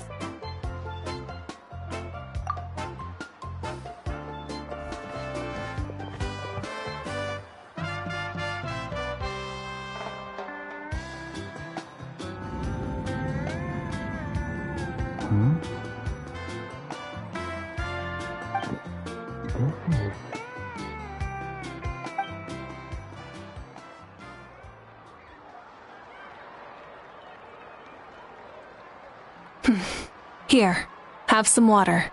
It'll help to clear your head. You're awake already, Traveler? That was fast. It was enough. What did you learn, Auroron? The person next to the captain. I've seen him before. He was the one who tried to possess me back at the ruin. Huh? It was him? Guthred, right? The military doctor? So you know that name too? Yeah, the captain told us about him when we were helping Ian-san. He was the one who developed the draft of lucidity, a drug that could help people with hallucinations. I see. After the battle, I returned to my tribe and began searching through our records of the catastrophe 500 years ago. Even though my encounter with him was brief, I managed to track down some information. The record said he was cold and decisive. Like the captain, he was formidable in battle, but the two upheld very different ideas of justice. So, he didn't have the captain's sense of honor? That makes sense. The best partners are those who complement each other. Wait, if there are records of all this, that must mean the captain was famous in that land. Yes, but unless he brings up his past, few are likely to make the connection between a Fatui harbinger and Thrain, one of Natlan's legendary heroes. Guthred is also a respected figure in our nation. The story of how he sacrificed himself for Natlan is a pretty famous tribal legend. But there's still something I don't understand. I'm the only one who saw him. You shouldn't be able to dream of someone you've never met. And yet, the figure in your dream looked exactly like him. I don't think that's a coincidence. I believe what the Traveler saw was Guthred's soul. But didn't he die hundreds of years ago? There's no way his soul could have survived that long. Maybe he found his way to the Night Kingdom for a little bit. No. The Night Kingdom only accepts the souls of Natlan. It's always been that way. The Ruler of Death likely wanted to prevent the Ode of Resurrection from being abused. When I was with the captain, I could hear something coming from him. Souls that were not his own. I heard voices of sorrow and pain, sometimes faint, sometimes strong. Wait, are you saying the captain has had Guthred's soul inside of him all along? That's the part I don't understand. Ordinary people shouldn't be able to carry the souls of others. It's only possible for me because my situation is unique. And even then, you saw what happened. The Lord of the Night's voice triggers a violent reaction in those with fragmented souls.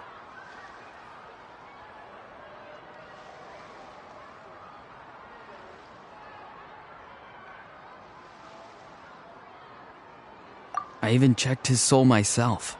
It's resilient, radiant, and entirely in one piece. Maybe it has something to do with Guthrid then. It's very possible. It's still too early to tell, but the continued existence of Guthrid's soul is likely the key to figuring out the captain's true intentions. I agree. The captain never revealed anything to you? The two of you worked together for quite some time. No, he rarely talked about himself. We were united in our efforts to save Natlan, but it never went beyond that.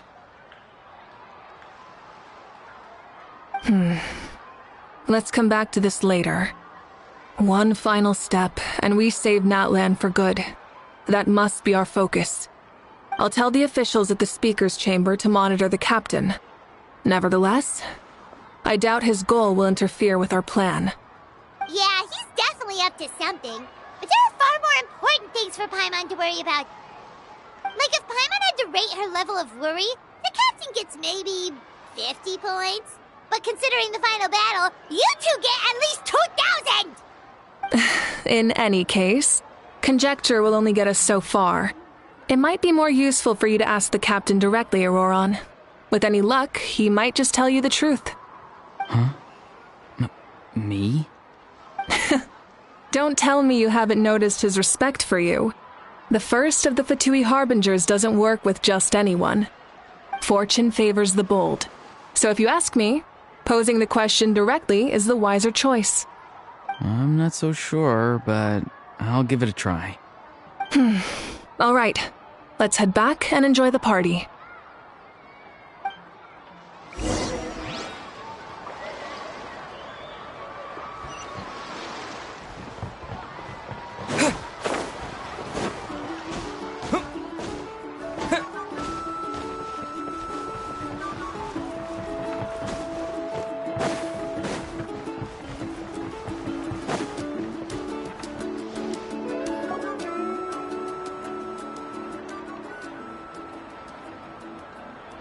Thank you so much for coming, everyone! As this gathering comes to a close, let's hear it for the Pyro Archon and the Traveler one last time! Good luck. You've got this! For Natlan! Thank you, everyone. Today has meant so much to me. It's been a long time since I had the chance to truly relax. Yeah, today was great.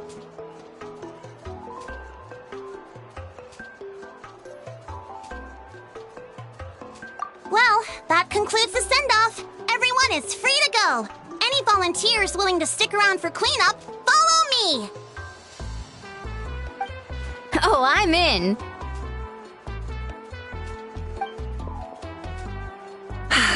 All right, I'm gonna head back to the stadium. I'm sure there's a lot of work to make up at the speaker's chamber. Wait, what happened to taking a break?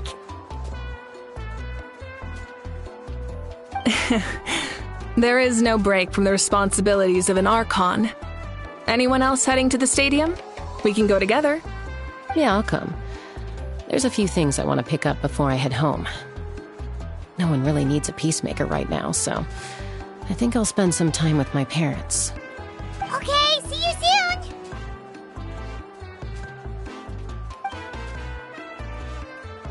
Time for me to head back too. Oh, wait. I should stop by Aoife's place first. I need to make sure he's taking care of my radishes. Of course you do. Well, safe travels. I should also get going. Bye for now, everyone. Oh, wait! Paimon wanted to ask something. Where was the How this whole time? A How's not exactly a good party guest. Unless you prefer parties with less food and more insults.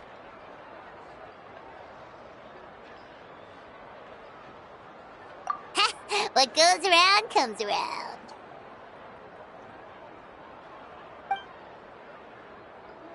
I'm gonna go too. Good luck with your ancient name.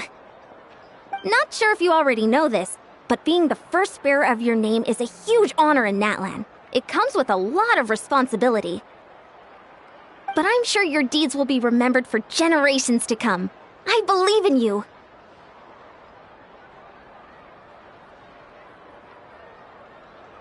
Well, I guess I should head out too. It's gonna be super late by the time I get back. I think I'll go see Shilonin.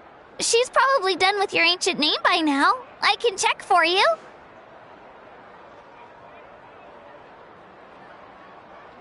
Yeah, Shilonin is an amazing engraver. She usually works really fast. But your ancient name is a special case, so I can't say for sure. Well, we also don't have anything to do, so why don't we go together?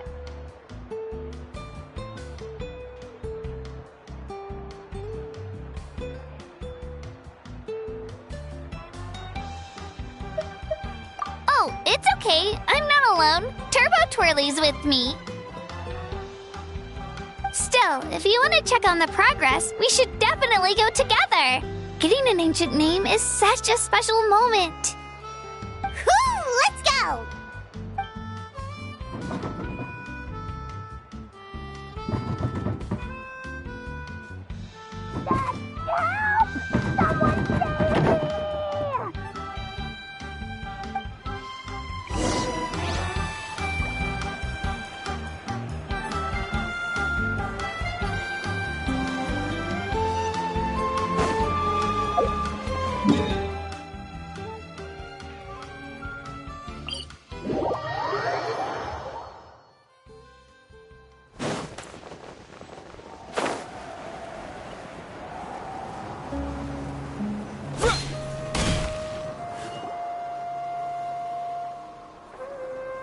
Hey, remember when you first arrived in Natlan?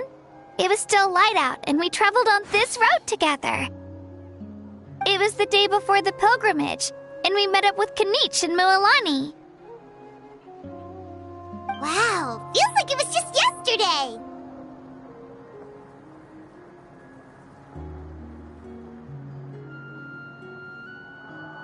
Yeah, you saved me from the Night Kingdom. You helped us win that battle against the Abyss. And the final battle is just around the corner.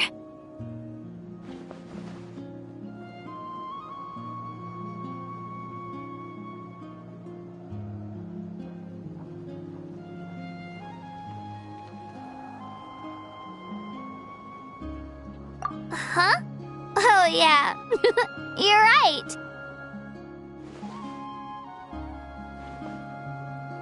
I was so nervous the night before the pilgrimage, but your words of encouragement made me feel a lot better. I slept so well that night and earned the best score I've ever had in the pilgrimage. So, if you're nervous, traveler, maybe I can encourage you this time. I've learned so much from you, but I doubt I can return the favor.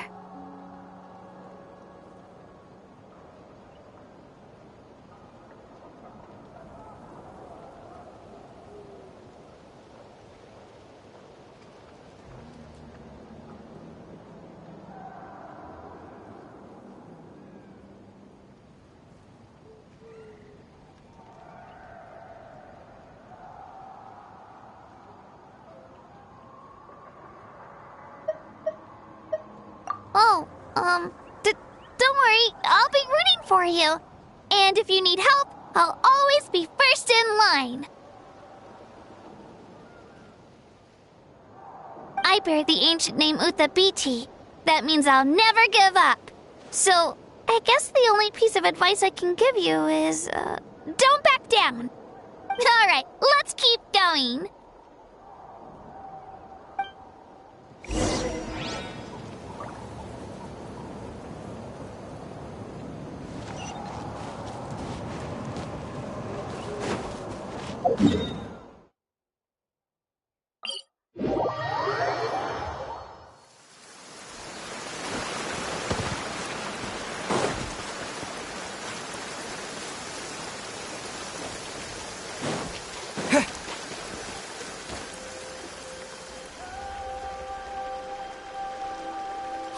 this is where we met Toto, isn't it? Yeah, but Toto probably won't be able to come back here for a while. During the battle, Toto refused to leave this place. Monsters started closing in and he got really injured. But an amazing doctor saved his life! The doctor said he refused to leave because of his territorial instincts. I have a different idea, though. Toto is a gentle creature. He's not aggressive or territorial. He loves his home and wants to share that with everyone in the area. I don't like conflict or violence either. Toto and I are similar in that way. But we want to protect the things we love from being destroyed. So, we chose to fight. Love is an extremely positive and powerful emotion, but sometimes it comes with pain. That's what my dad always says. Now I finally understand what he meant.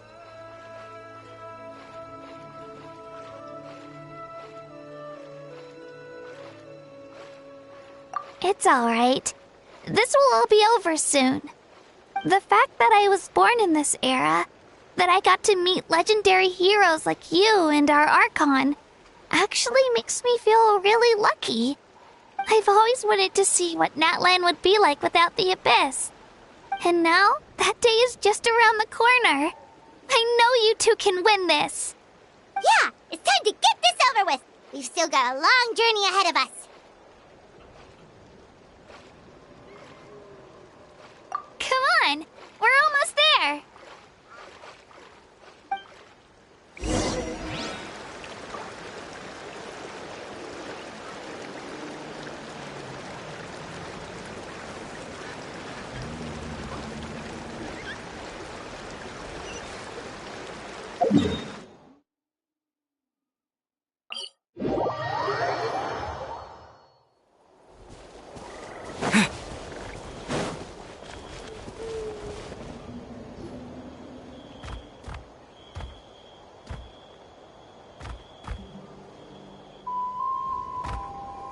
Wait, that's Hanwi. Hey, Hanwi, what are you doing here?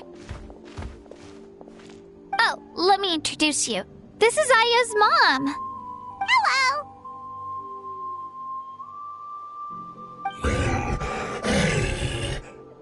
Oh no, you seem worried. Is something wrong? She left. Come on, let's follow her.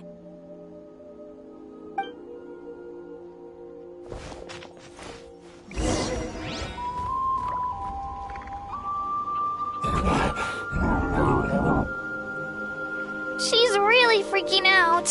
What's going on?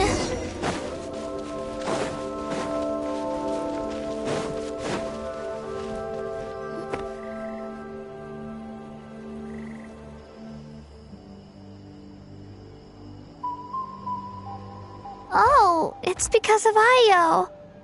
Aw, still no change, huh? Poor thing. Oh, right. You said Io's grandparents died in the battle. Yeah. When the Abyss attacked, Io's entire family fought to defend our tribe. Io's parents made it through, but his grandparents weren't so lucky. The whole family was really close, and now Io barely sleeps or eats. All he wants to do is look for them. Maybe he thinks his grandparents are still out there somewhere, but there's no bringing them back. Hey, Io. It's me. Feeling any better? I brought some steak for you. I know it's your favorite, and it's still warm. Want some? Nope. It's like he doesn't even know I'm here. Traveler, doesn't this situation remind you of abyssal corrosion syndrome? Huh? What's abyssal corrosion syndrome? According to the captain, it's a kind of mental disorder that results from abyssal contamination. even after its power has been purified. It can cause hallucinations, mental breakdowns. It's really dangerous. That does kind of sound like what's happening to Io, but I don't think he was contaminated by the Abyss. It's hard to say for sure. Still, abyssal power was everywhere during the battle. Maybe it affected him indirectly. It's possible.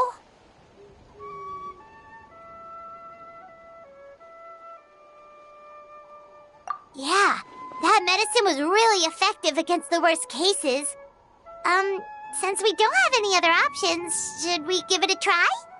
Okay, but just a small amount. Since it was developed for humans, it might have a different effect on a Saurian. Yeah, better safe than sorry.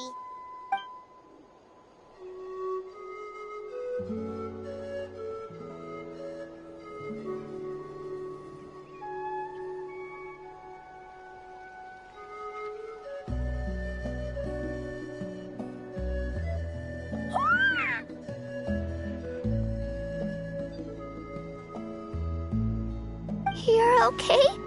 I'm so relieved! Thank you so much! That medicine is amazing!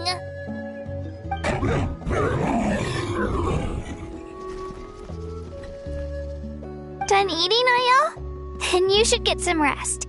You've barely slept these past few days. Okay. You're full of energy, aren't you? Fine, I won't nag you. Just don't overdo it. Thank you so much, you two. You helped save Io.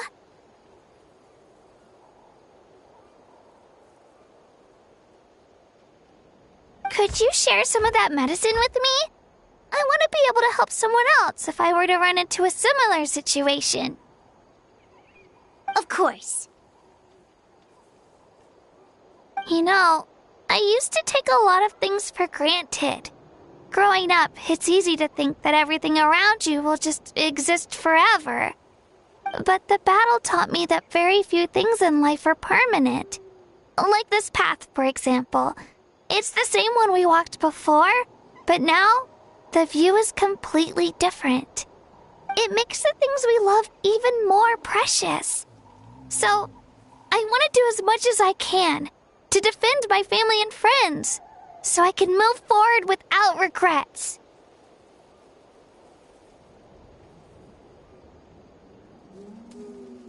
Actually, that's something I learned from you. You really taught me a lot.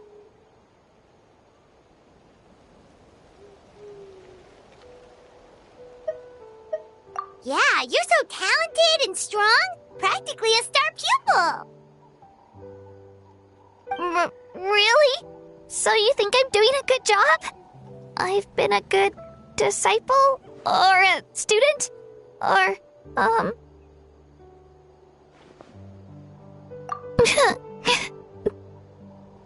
Thank you. I won't let you down. I'll train even harder tomorrow. Alright, we're not far from the tribe. Let's go.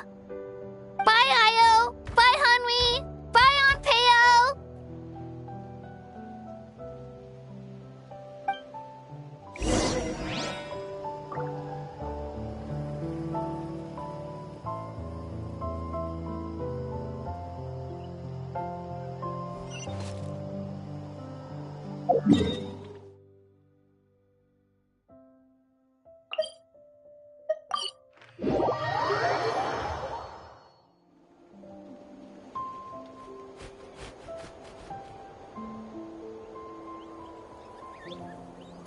We're here. That was quite the trek. After you visit Shilonin, you should come over for dinner. You can stay the night, too. I'll help my parents get everything ready. We wouldn't want to impose. Let's see how things go with Shilonin first. Totally up to you. You're always welcome. Bye!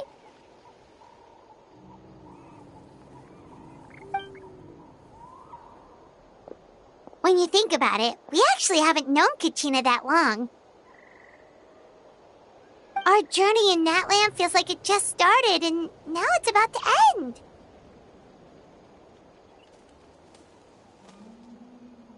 That's true. We'll just have to add them to the itinerary. Alright, time to go check on your ancient name.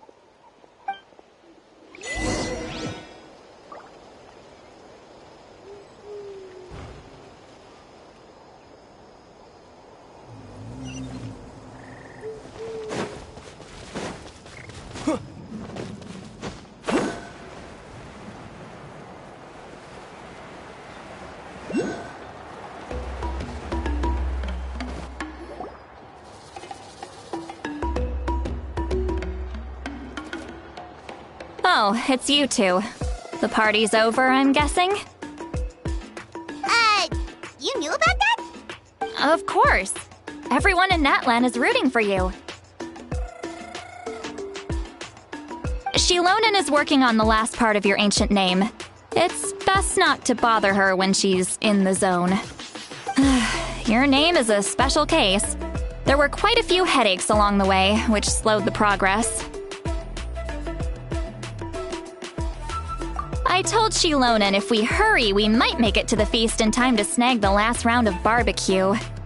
I was just teasing, but she gave it some serious thought, nodded, and really hit the ground running after that. It's like my joke lit a fire under her or something. Sounds like she really wanted that barbecue. Yeah, it's a favorite in her tribe. I bet she still hasn't realized the feast is already over. Wait, should we go make some for her then? Oh, I appreciate the thought, but there's no need. I can tell what time it is. The light outside is a dead giveaway. Besides, I knew it was a joke, but we were having a serious conversation at the time, so I decided to give a serious response.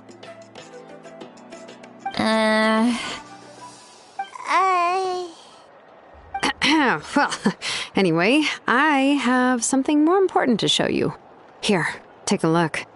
Wow, it's your ancient name! Tumaini, a name surfaced from the very bottom of the River of Souls. It means hope. A light to guide us through the darkness, like the stars or the moon. It's a perfect fit. Amazing! Does this name come with a cool chant like the others? Of course, but that'll come later. The Traveler is the first bearer of this name. Those words will emerge naturally during his journey. Once you return triumphant from the battle, I'm sure you will have fully understood why the Lord of the Night chose this name for you.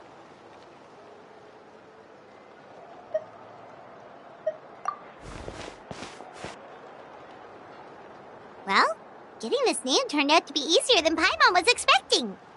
It all came down to the Lord of the Night's power. This situation is the first of its kind. Heck, I doubt we'll ever get a chance like this again. Imagine receiving that much help from the Lord of the Night only for our most trusted engraver to fail. That would have been so embarrassing for humanity. Well, success was never a question. You just like to make things seem dramatic. It's all those novels you read. Hey, it's not like I wanted you to fail. When you've been alive as long as me, you learn that anything can happen. Okay, it all worked out in the end. Your name was successfully forged, and it passed all my technical tests. But there's still one more step. We need to make sure the name has accepted you, and will function normally in your possession. An Outlander has never received an ancient name before. I wouldn't be surprised if something equally unprecedented happens when you connect to it. So you're saying it's still too early to celebrate? Well, when it comes to something this important, we can't leave anything to chance. Let's run this final test. Oh, don't worry, the process is simple. We can find a quiet place to test it out after dinner.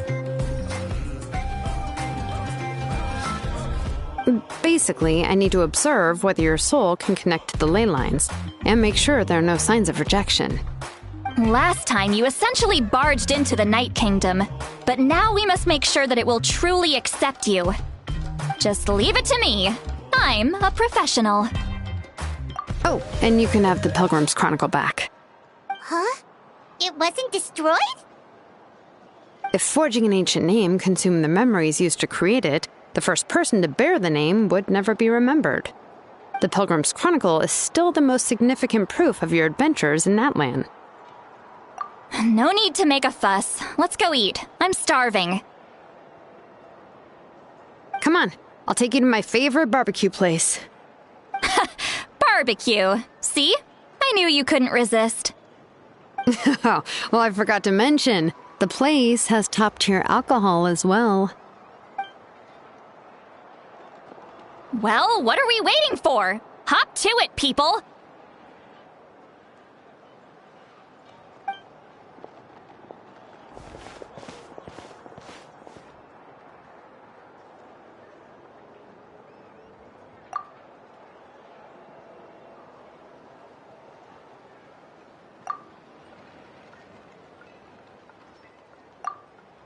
Is something on your mind, Sweet Lolly?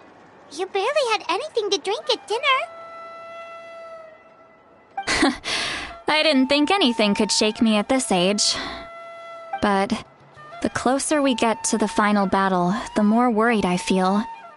You have an ancient name now, but the Ode of Resurrection only takes effect if you win.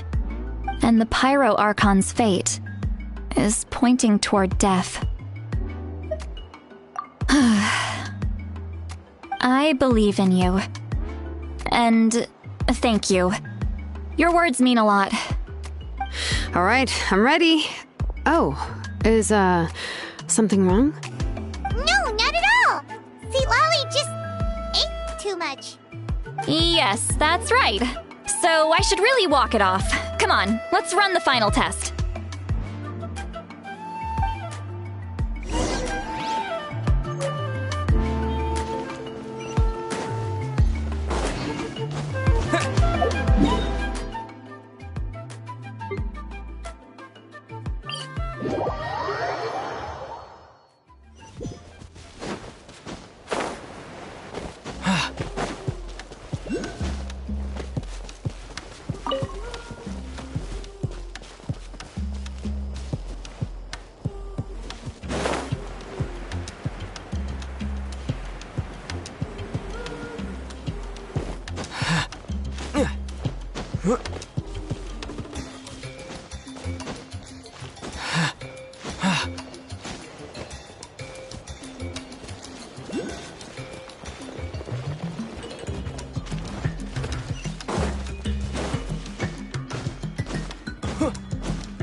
All set, Shilonen? Yeah, just need to check one more thing, and... yeah, okay, we're good. All right, I'll stand next to you and monitor your connection to the ley lines. It shouldn't take long, but you need to look out for one thing. This test relies on the same principles as the Spirit Speaker Stone. I heard about what happened when you used it last time. Oh yeah! Abyssal power kept surging out. If Chaska hadn't destroyed the stone, Vichama would have been consumed by the abyss! That's exactly what I'm worried about. All this time, our final foe has continued to corrode the ley lines from the depths of the Night Kingdom. Your resistance to its power is remarkable, but you need to tell me if anything feels wrong. If either of us notices something off, the test ends. Got it? Don't worry, I'll use elemental power to take care of that. This isn't exactly a picnic in the park, but everyone knows you never leave trash behind. Shilonen, I'm ready to start. Paimon, give us a little more space. Oh, okay. Let's do this.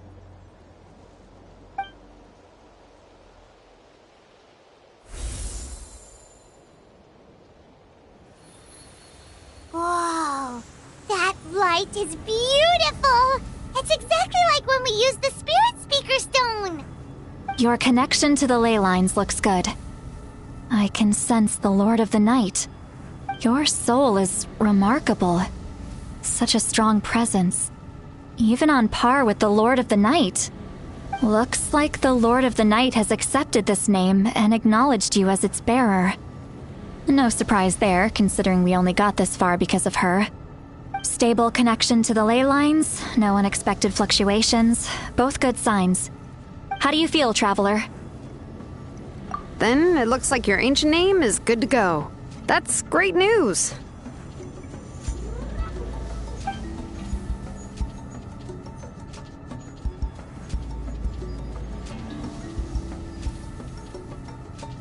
Wait, look, something's coming! No need to panic, Paimon. The damage to the ley lines has allowed these soul-like beings to leak out onto the surface. It's just because of the ritual. It makes it so that everyone can see them. I know they look like ghosts, but it shouldn't last long. Although there shouldn't be this many. Home. This way. Shilonen, stop the test! We've already confirmed what we came here for. Got it. What's going on? I see. It wasn't just escaped souls. The ritual attracted all the souls in the surrounding area. Surrounding area? The Night Kingdom is getting weaker by the day, especially in its capacity to accept souls. After death, many souls fail to return to the ley lines. Once a soul becomes lost, it can never return to the Night Kingdom. Lost souls can only wander listlessly, gradually fading from existence before disappearing entirely. Please, take me back. I cannot disappear. So the connection we established to the Night Kingdom, that's what drew them here? Yes. The Traveler's soul is powerful, so the echoes coming back from the Night Kingdom were loud and strong. Some of these souls never made it to the ley lines. Others escaped from the Night Kingdom, and even more don't come from Natlan. Complicated doesn't even begin to describe it. So, they've always been around? We just couldn't see them most of the time? We can try. Returning souls to the ley lines usually requires a complex ritual, but we don't have time for that, and neither do they. That's exactly why my people turned to vessels like Auroron. He has a remarkable ability to perceive souls. Even after the failed ceremony, he made it his mission to travel around Natlan and return as many souls as possible. But most of the time, having the ability to perceive souls means watching them wither in agony. Completely powerless to stop it. So you're saying there will always be those that we can't save? That's right. But saving some is still better than saving none at all. After all, souls that disappear can never be reborn. That has to be true loneliness. The knowledge that you've been abandoned by the world, even in death. Yeah, we should try to save whoever we can!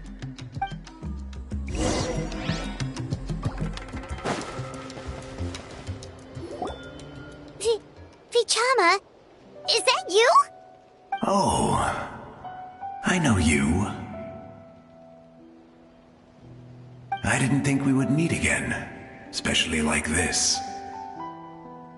Using the Spirit Speaker Stone meant so much to me. Thank you, Citlali. I finally had the chance to say that in person. Enough of that. What happened to you? Wait, you're from the Scions of the Canopy? During the battle, your tribe was... It's okay. The battle finally gave me the chance to fulfill my dream. Back then, I missed my chance at the Night Warden Wars. I wasn't about to let that happen twice. I scouted the location and direction of the attacks, so I could tell Chief Wyna the safest way to evacuate. Those with grappling hooks escaped through the air. Everyone else banded together on the ground to break through the front. But people needed information, so I stayed behind until the very end. Oh, you're a true hero. Thank you, but that's not why I did it. I did it for the future of my tribe and the future of Natlan. The battle gave me back my sense of purpose. That's all I wanted.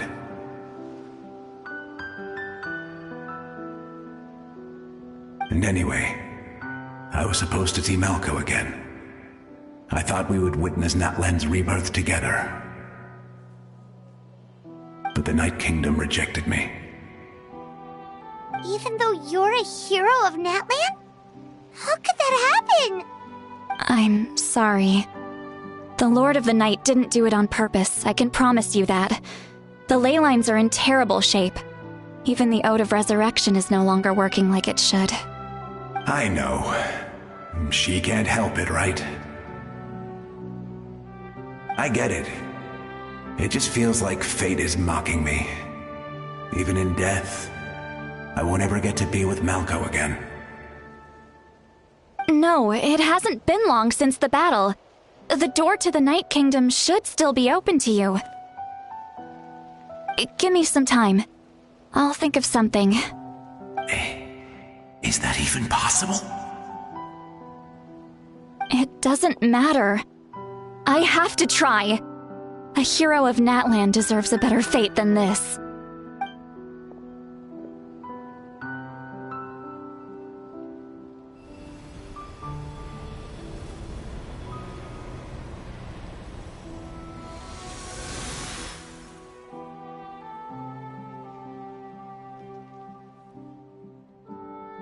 This feeling.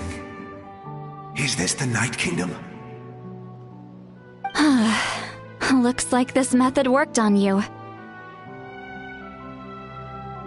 Thank you. Thank you so much.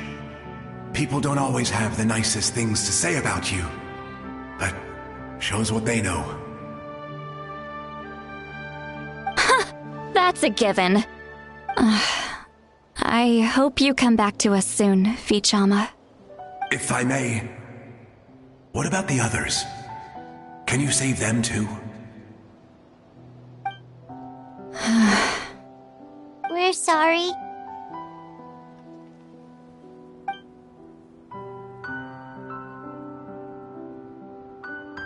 Don't apologize. You're doing everything you can. This isn't anyone's fault. Let this land bear witness to my final wish for this world. From now on, may every soul in Natlan find haven and home. I promise you, Vichama. I will not abandon the ley lines to their fate. Thank you. People like you are the true heroes. Goodbye.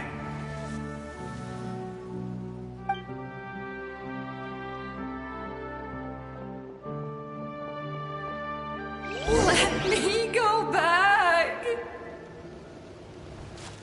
Please, my child is waiting for me! I'm sorry. Too much time has passed. There's nothing I can do. Nothing you can do? Oh, is this the punishment I deserve?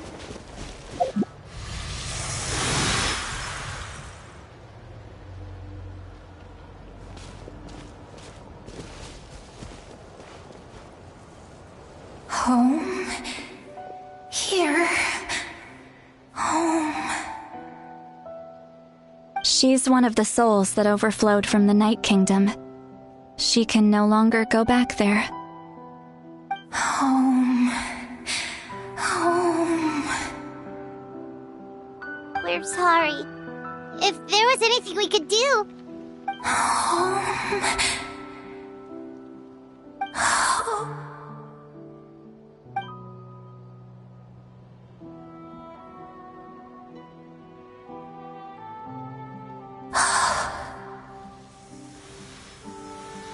She's at her limit. Just getting here has taken all her strength.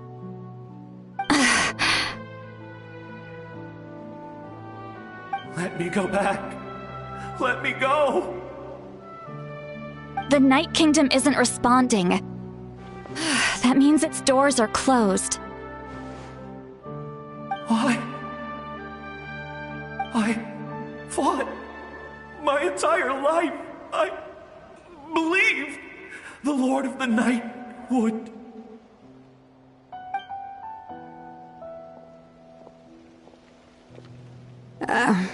I'm sorry. The lane lines are overwhelmed, and the Lord of the Night has no strength left. Why? Me? Who am I? Does it even matter who I am? Of course you matter! Wait! Absolute helplessness. That's what he felt in his final moments. I could sense it. I'm sorry.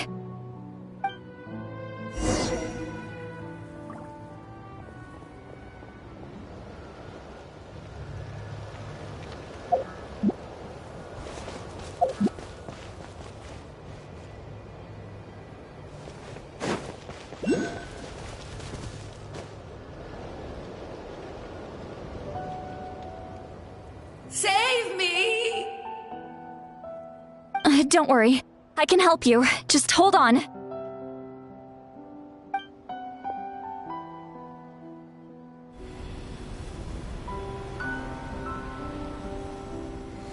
The Night Kingdom.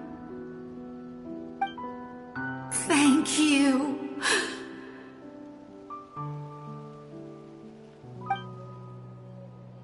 Oh, you must be from the Masters of the Night Wind. Would you tell me your name, kind soul? Seat Lolly. Seat Lolly.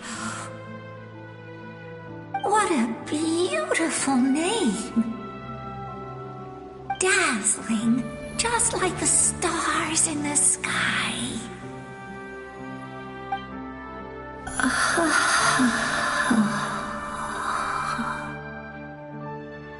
I can't disappear! It hasn't been long since he died. I can still try to save him. I can't. I can't. Watch out, Sea Lolly! The Abyss is corrupting him! Disappearing. You are.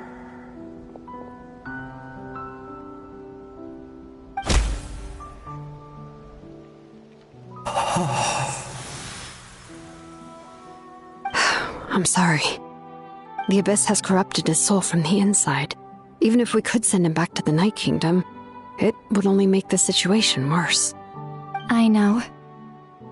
If we were just a little quicker, we could have stripped away its power. But it's too late. Let's go check on the others.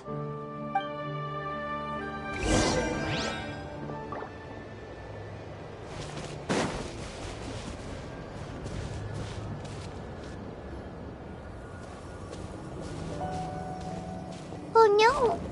Saurian souls can be affected too? Their souls are still intact.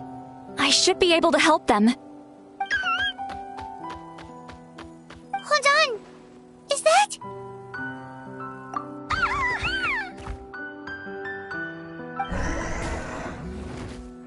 That's right. I recognize him, and the two souls next to him should be his grandparents. Kachina told me about what happened. Well, it all makes sense now. Io could barely sleep or eat because he sensed the presence of his grandparents. That must be why he looks so happy right now. They're finally reunited.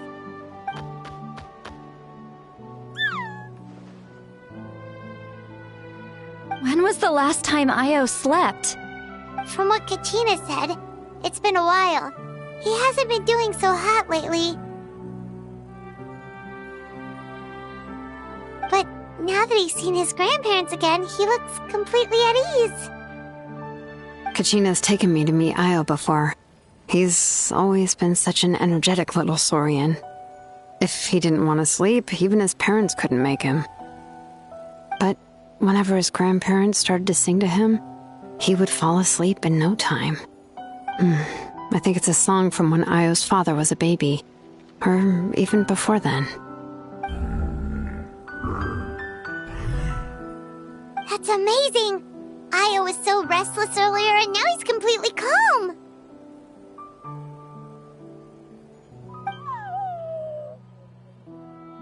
Io can finally get a good night's sleep. Still, it's not like this can go on forever. No, their time is running out. I have to send them back to the Night Kingdom before it's too late.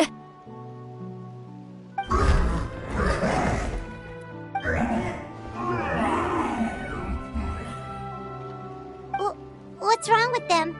They got super angry all of a sudden. They don't want to go. I know you don't want to leave Io, but you can't stay here. You're running out of time. If you don't go back to the Night Kingdom now, you'll disappear in a few days.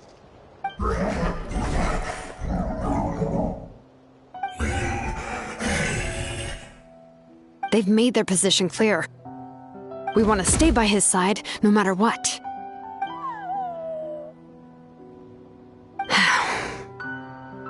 We should respect their decision. I don't want to leave them to that fate. But if this is what they want, then I can't separate them. What fate? You mean like the other lost souls?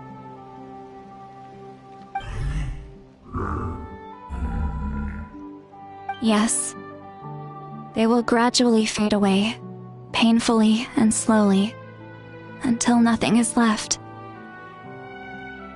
But that is their choice. For the next few days, at least Io will get a good night's sleep. That's the only way to prevent more souls from suffering the same fate. Once all traces of abyssal power are removed from the Night Kingdom, the Pyro Archon will restore the ley lines. That's the final step of our plan. So we're not just fighting for the living, but for the dead too. What dream? Oh yeah, you said the captain had a bunch of these kinds of souls with him. Maybe they're looking for a home too. But it's impossible for Conrians to enter the Night Kingdom, right? Although it wouldn't be the first time the captain tried to do the impossible.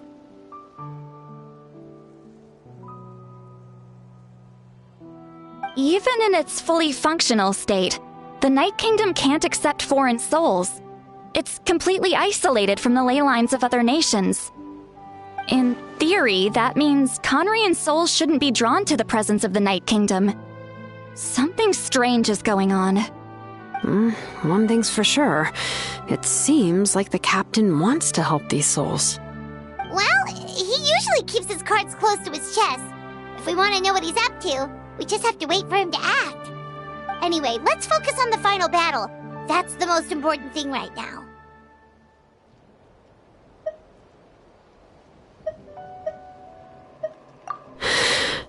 I will. Good or bad, happy or cruel, we always have to face the truth. Reality doesn't change just because we choose not to face it. I just wish I could have done more. So many souls, and I could barely help. I'm so sorry. Hey, don't apologize. None of this was your fault. I guess you're right. If we want to end this, we have to tackle the root of the problem. The ley lines. It's just another reason why this battle is so important.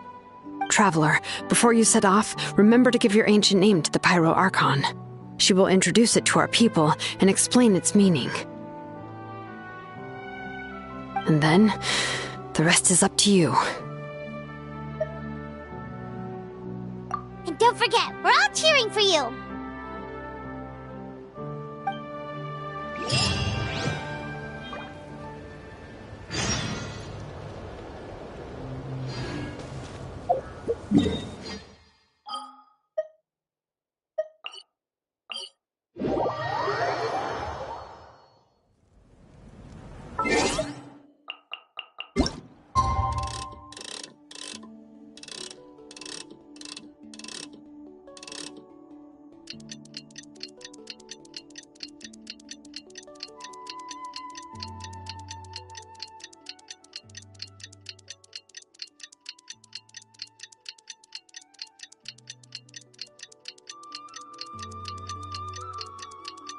The day of the final battle is here. Time to go to the Stadium of the Sacred Flame. You can do it, Traveler.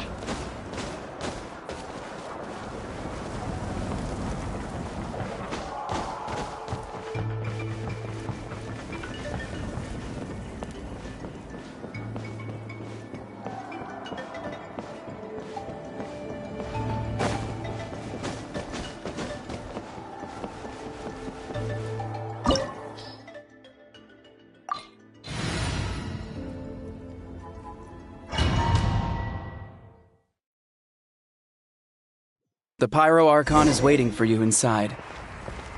The sacred flame is even brighter than usual.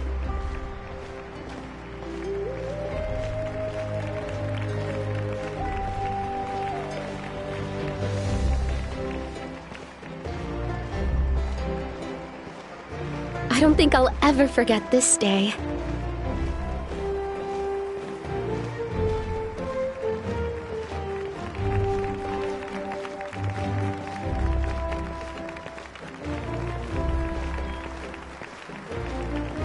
On behalf of all who never lived to see this moment.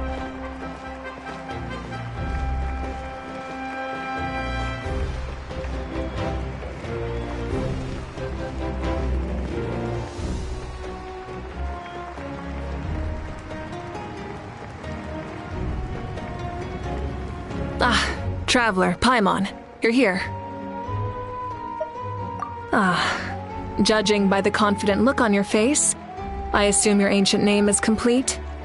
Yep, it's good to go. Shilonen specifically reminded us to show it to you.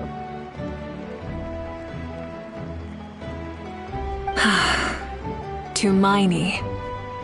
Yes, that fits you perfectly. Is that an ancient name?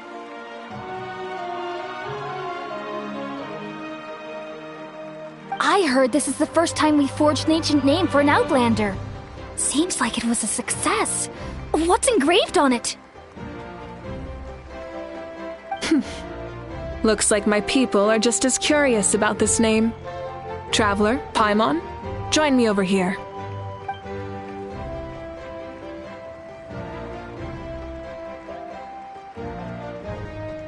As you can see, I am holding the Traveler's ancient name. With this name, the Wyab entrust to him a monumental task, and this land binds us as kin. Tumaini, that is his name. Like starlight amid the darkness, flames amid the cold, it means hope. Tumaini. Hope. After all these endless years of fighting, we finally found it, haven't we? Ever since the invasion of the Abyss and the decline of the ley lines, the Ode of Resurrection has protected us for thousands of years.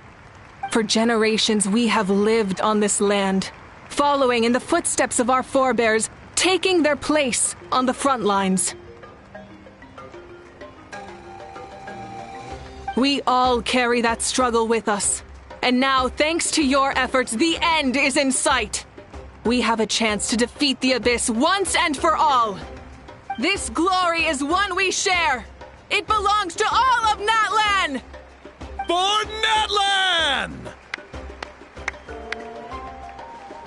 For Natlan!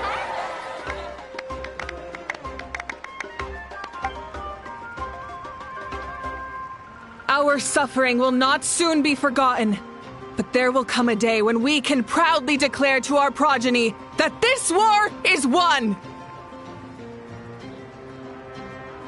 For our fallen heroes, our lifelong comrades, and all who forge the path ahead through trial and tribulation. For our homeland, we will claim victory! In Natlan, no one fights alone! No one fights alone! To battle!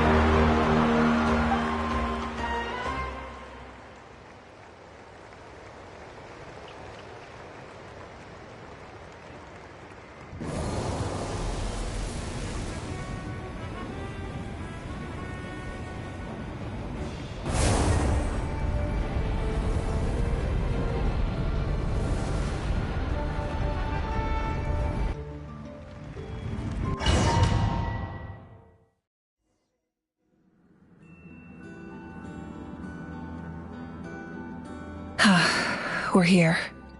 I'm sure you're familiar with the site of the Night Kingdom by now. The corrosion here is relatively mild, so this is our last pit stop. Once we set off, we must destroy our final enemy as soon as possible. Otherwise, no amount of resistance to abyssal corrosion will save us from contamination. So there's no turning back after this, huh? After you left, Paimon started to be able to see this place. It's a mystery to Paimon, too.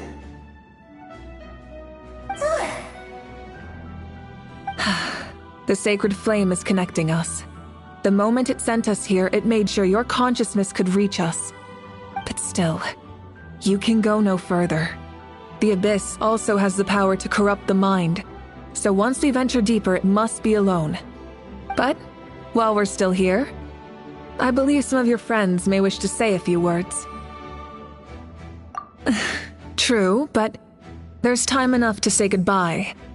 Come find me when you're ready to set off. I'll explain the next step of the plan.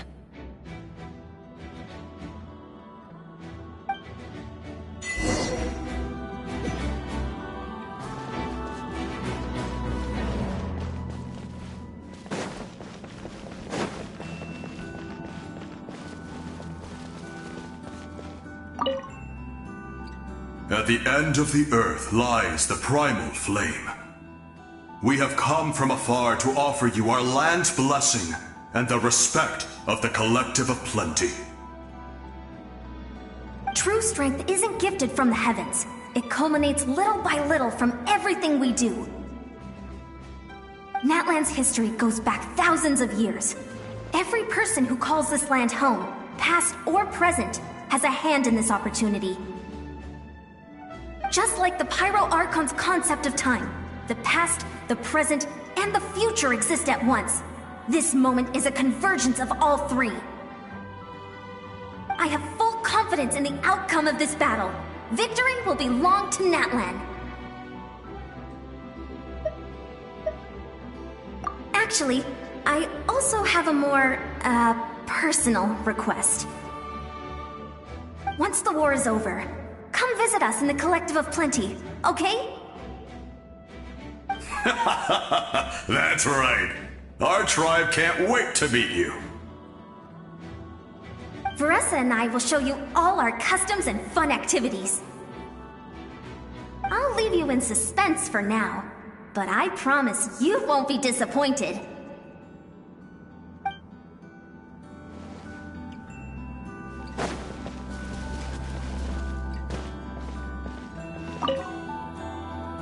You're about to set off, right? Your bravery is like an echo through the valley, calling on us to respond in kind. The Children of Echoes offer you our blessing. Everyone is waiting for you back at the stadium. We'll be cheering the whole time. The Abyss is powerful, but there's no reason to fear. We've defeated it before, and you can do it again. Go now, and forge a new future for Natlan.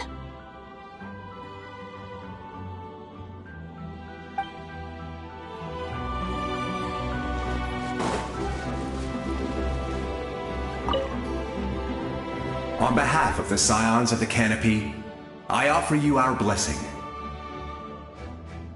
The name of Termfire teaches us that everything comes at a price. We've offered generations of blood and tears to this war. And now, it's time to collect. The Abyss must pay for what it has done. Oh, and Ahau has something to say.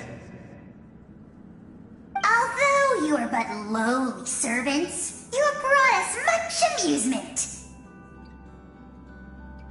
We desire that entertainment to continue. If this is where you meet your end, it would be a great disappointment. We would get over it, of course, but if you do go die, just go without regrets. That's the nicest send-off you're going to get out of Ahau.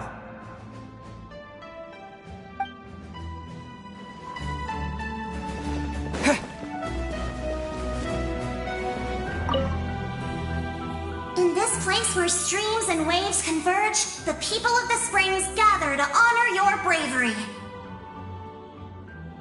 I love the hot springs. I can't get enough of them. I want to go today and tomorrow and the day after that. Just thinking about spending time there with you and all our friends makes me so happy. So, after the battle, let's go there together. Paimon included. Sound good? Yes! I'm so excited.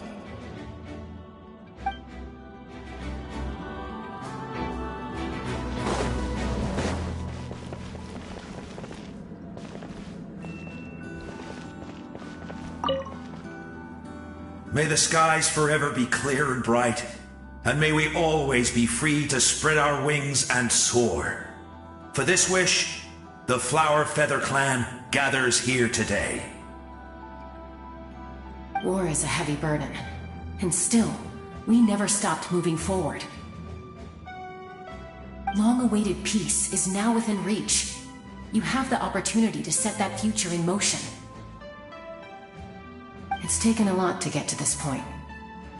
I know it will not be in vain.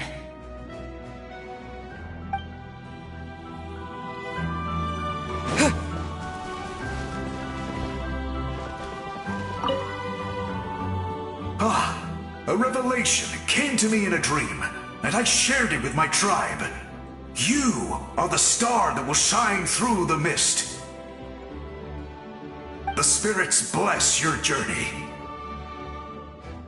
From this day forward, plants will sprout because of you, insects will take flight after you, and all will turn to your will. I disagree. The land of Natlan nurtures life, but the Abyss knows only destruction. Natlan is also a land of memories and legends. I live longer than humans, and in all that time, I've learned what life and death mean to people. The dead draw solace from the living, and the living push forward in honor of the dead. In life and death, we all leave marks on this world. We cannot let them be reduced to nothing. Yes, thank you for joining this fight. I'll wait for your safe return.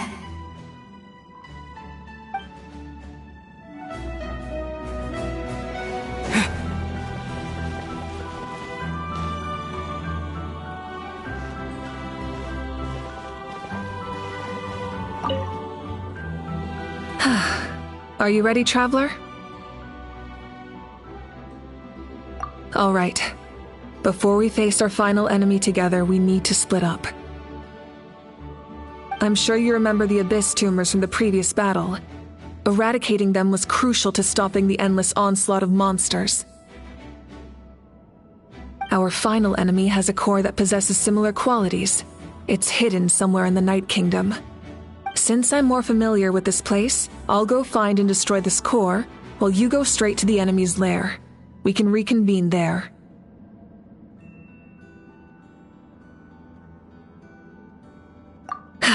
All right, then it's time to act. All of Natlan is behind us, so let's gather our courage and march into the unknown without fear. No one fights alone.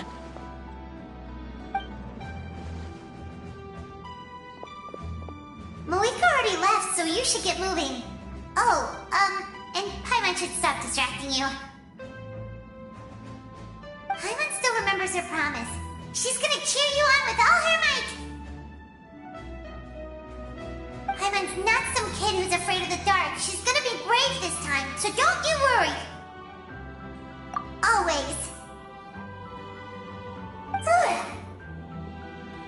You're not in this alone. We'll be with you in spirit the whole time.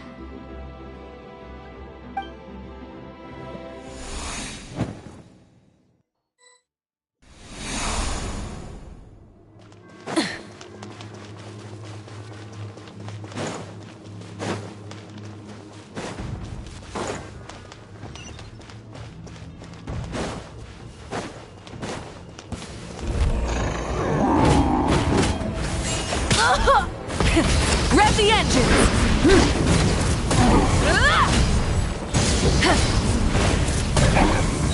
Incinerate!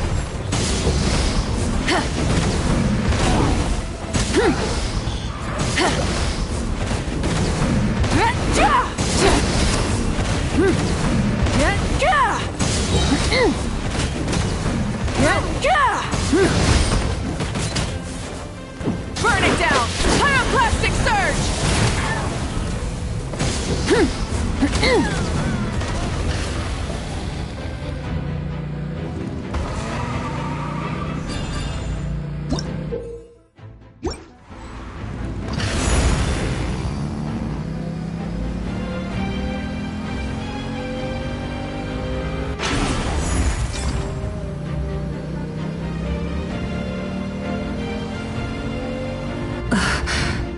Something feels familiar.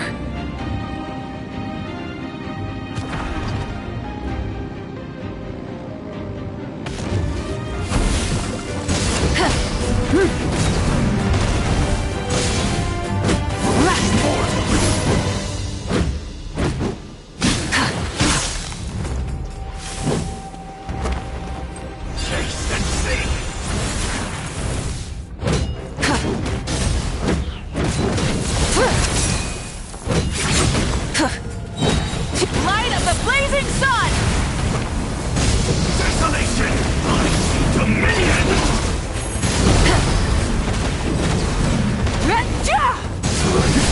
This power!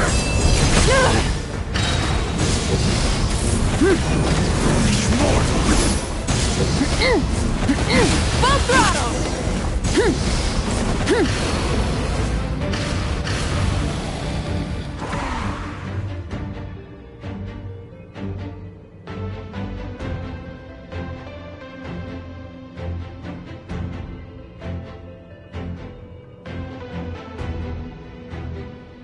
Hey, sis.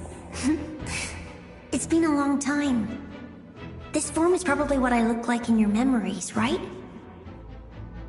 Actually, we already met in one of your dreams, didn't we? But you never told anyone.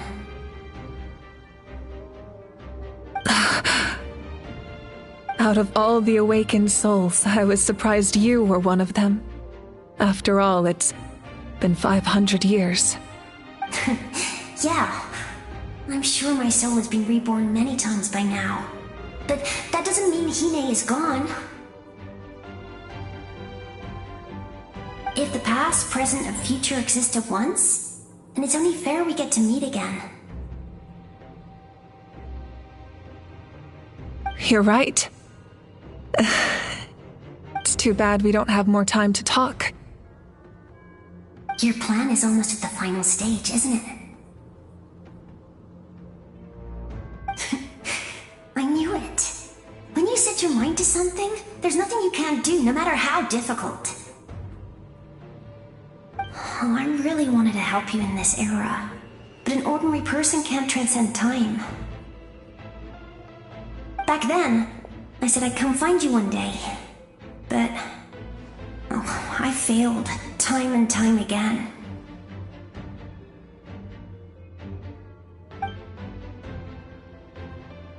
You didn't fail. Wait, then the paper frog I made? You got it?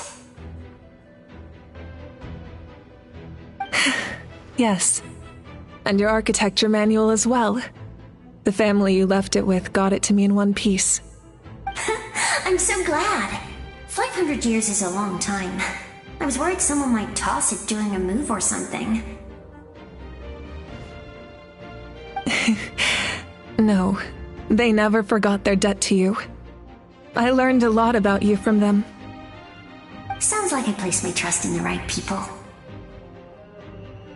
Everything I wrote, though, it's probably outdated now, isn't it? Yeah, I'd say so.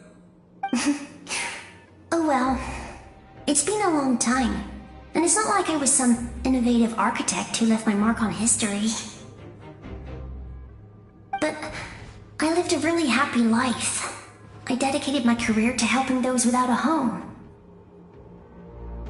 I didn't have time for love, or for myself, but I didn't care. There are so many things in this world that deserve to come first. That's what you taught me. You never took time for yourself either, did you, sis? No, it wasn't necessary. Besides, I made my choice. And now, the end is near. Be it the enemy's end or my own. In the end, the method you used to transcend time was much more than a simple paper frog. You sent your love across time. So let me say this, Hine. I will love you. Forever and always. I know that. Mom, Dad, and I, we feel the same way about you. We're family. That will never change.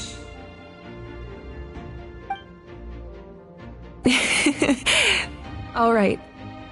I need to head out. Another hero is waiting for me. I believe in you, sis.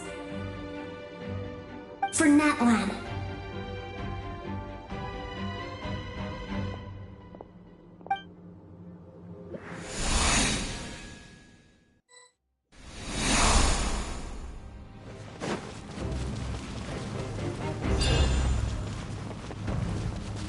Don't worry, we're here to help.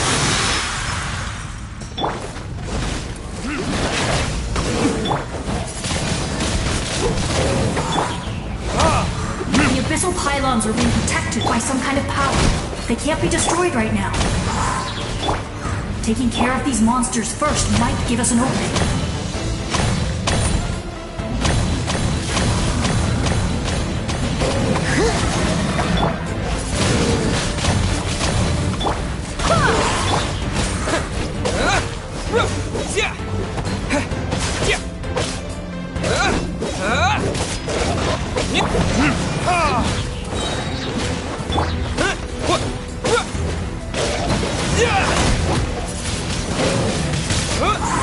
Wind, hear me.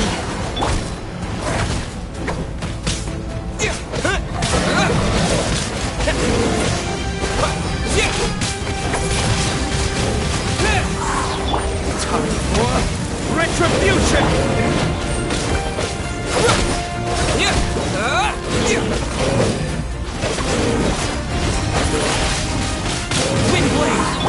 Steady as stone. Golden flag!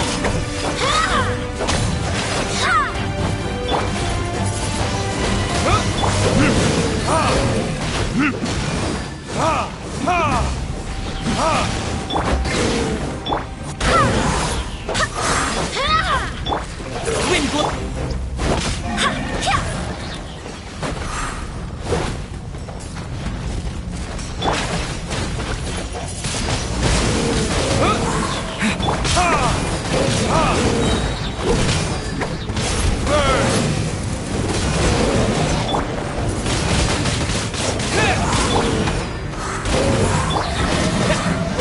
With the wind!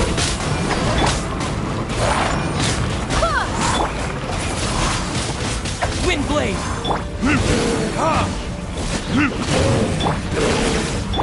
Golden flag!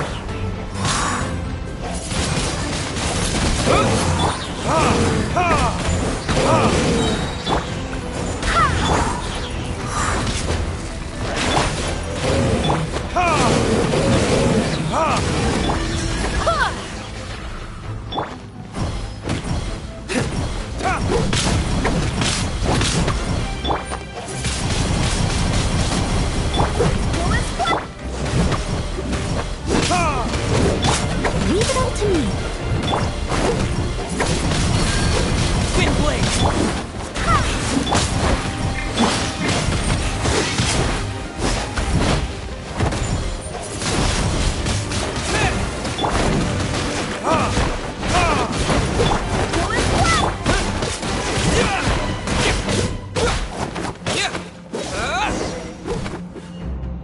I didn't expect to see you again so soon.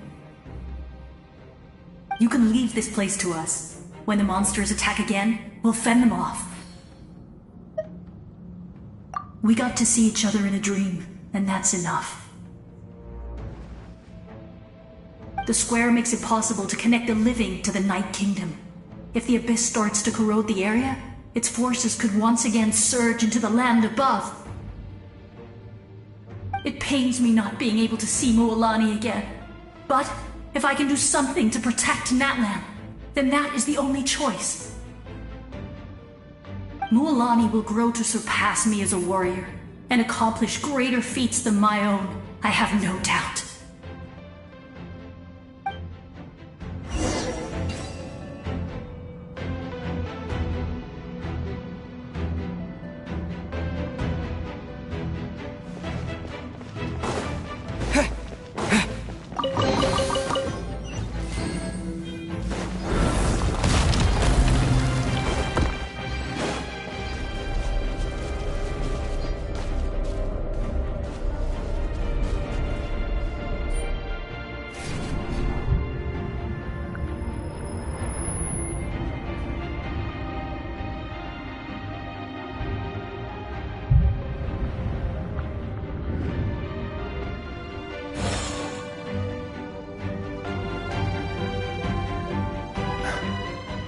It's you!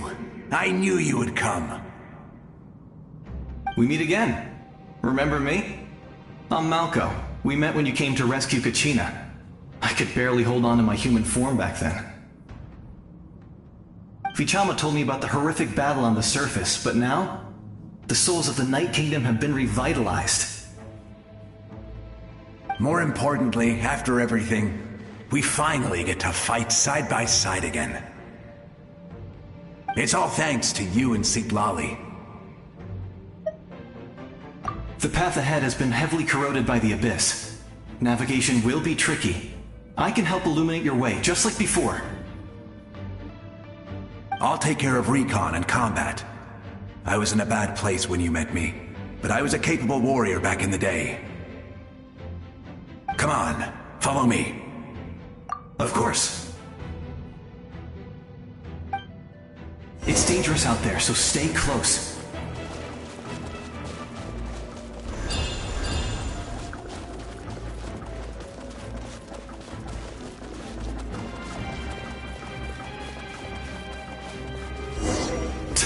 More monsters! Leave them to me. I've got your back.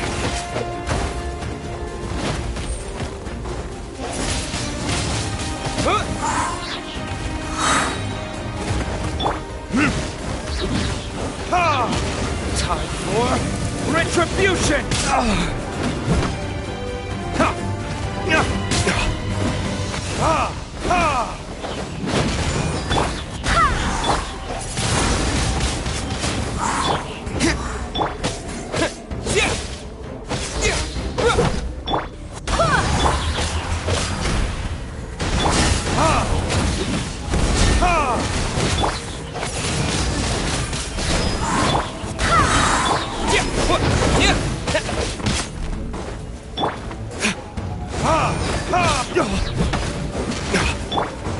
I must leave no stone.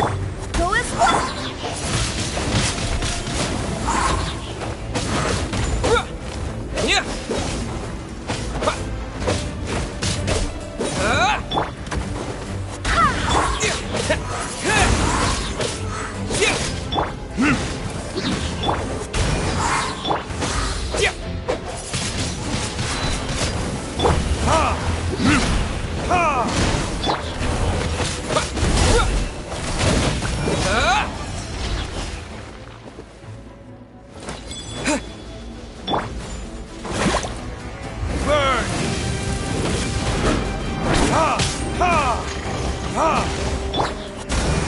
I swear by my sword!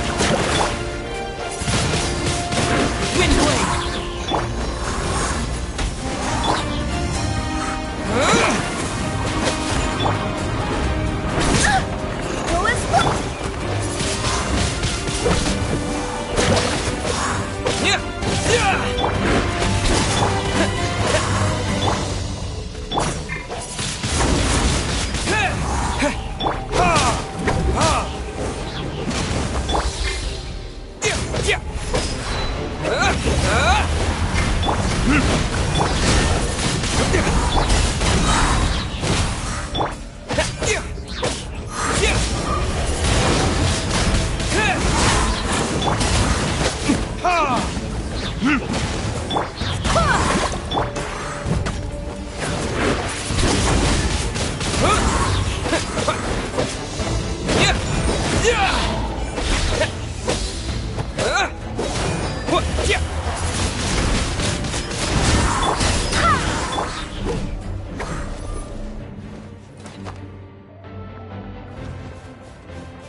facing it. Leave it to me.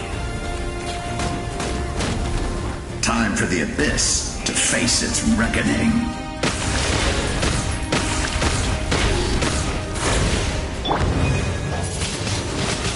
Windblade!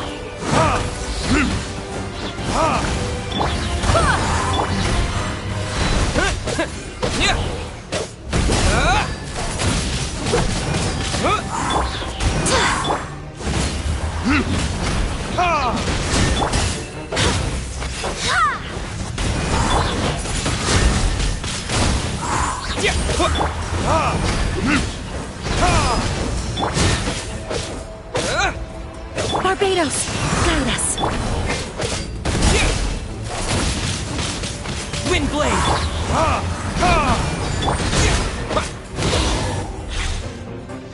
That was amazing. Judging by your clothes, you're not from Natlan, are you? I've never seen a soul like you in the Night Kingdom. Yes. Although, rather than a soul, it would be more accurate to say that I'm a story created by the people of Natlan. I was his most trusted second-in-command. 500 years ago, we fought against the Abyss together, and I sacrificed myself during battle. The shamans of the Masters of the Nightwind recorded my story on a woven scroll. Even now, many in Natlan know my name. So you're him, but also not him? That's right. What you see is the me from the story. I was remembered as a glorious hero, even though the truth is quite the opposite. It was in fragmented memories of my life that I finally began to understand the real me. Unlike my righteous and noble commander, I was obsessive and cruel. An approach I believe to be more efficient. Our differences caused many an arguments between us. You tried to sacrifice someone. I will stop at nothing to protect my commander's interests. The most idealistic and righteous among us are the most fragile, so I must protect his edge. A strong hand is required to stand against a strong foe. That is what the glory of Conria means to me.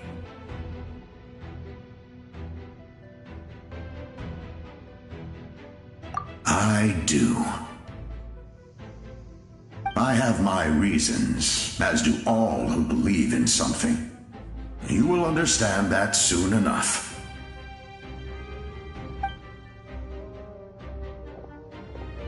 Due to the limitations of the ley lines, we can go no further. The enemy's lair is close at hand. But don't worry. All the souls of the Night Kingdom will lend you their aid. You will become the hero of a new era! Go now, for Natlan, and for all who lost their lives to the Abyss. This time, we shall prevail, not for any single nation or faction, but for us all.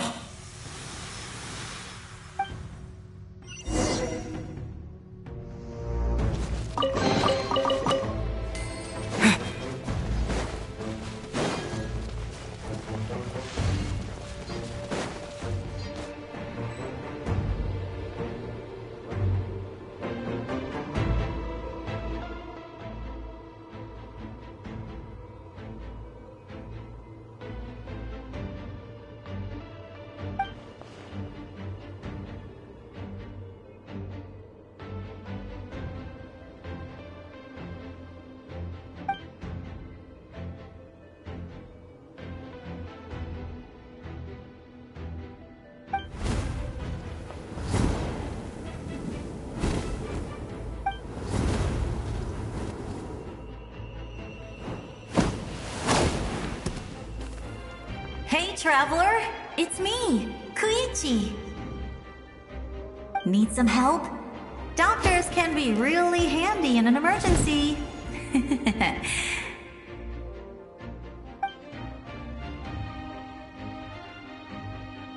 With your special powers, you should be able to make it through this place. Go now! Go! Huh? What was that? I felt shaking all of a sudden. Oh, I was wondering where she went. Well, that just means we've got even less time to waste. I never liked causing trouble, and I definitely don't want to be the one who holds up the Pyro Archon's plan. Yeah. I'm really glad she fulfilled her mission. She seemed a lot more mature than before. All those years of worrying, but better late than ever, right? Anyway, that was enough for me. I won't show up in her dreams anymore.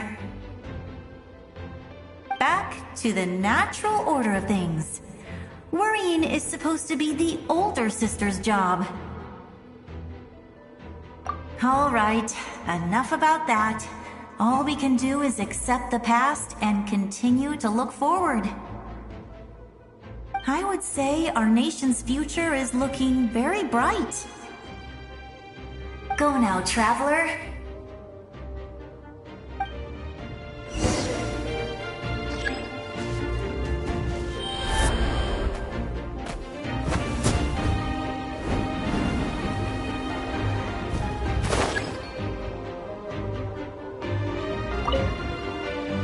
I would say, go now,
I embrace. I trust. I acknowledge.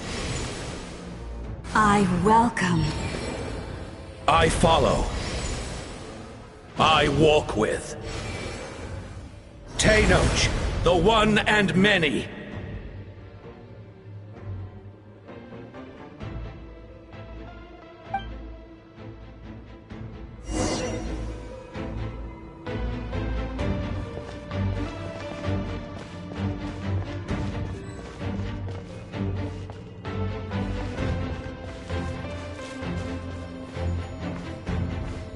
Let my people light up your path.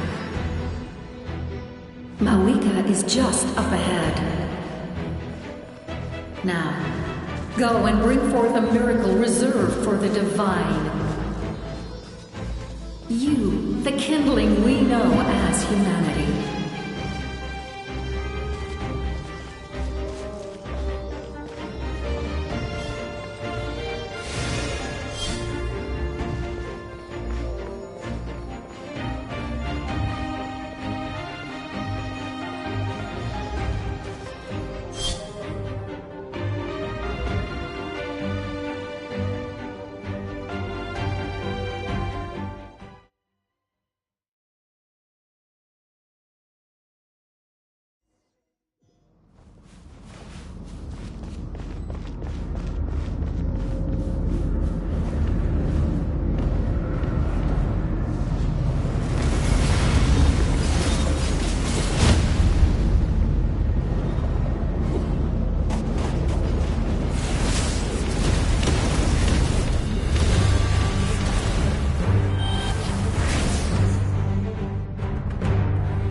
You who traverse the stars, fear not.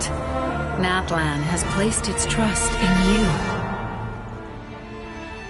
Descender, ignite your fire, the hope that burns within!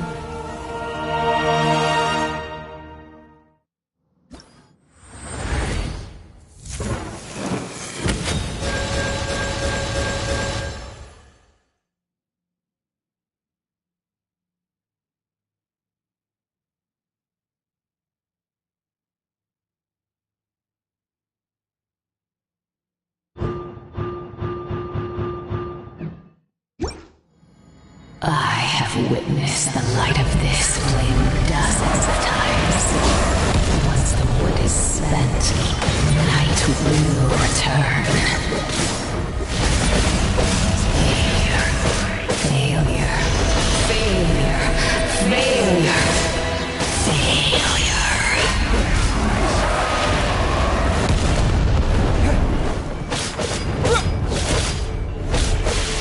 Bow to the abyss, or be destroyed!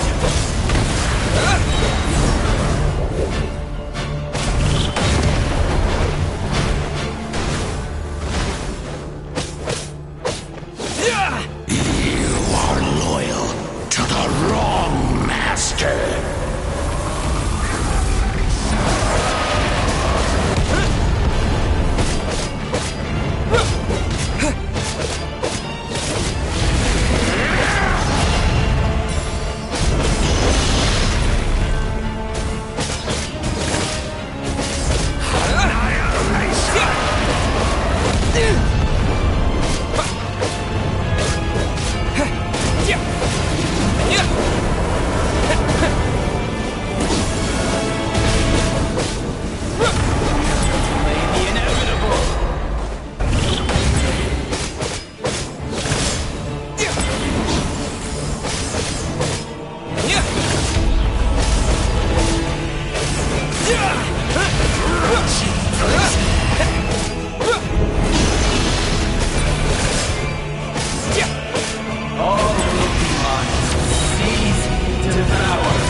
Watch out, traveler!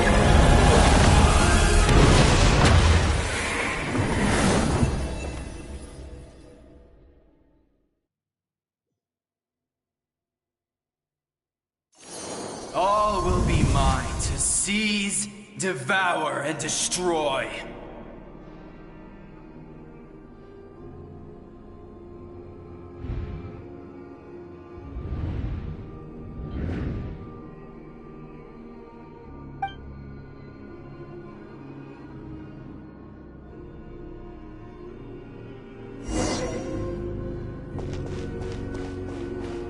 Face your fate. Your long journey shall end in vain. Even with borrowed celestial power, your destruction. You march to an end you cannot change. Millennia of struggle, all in vain.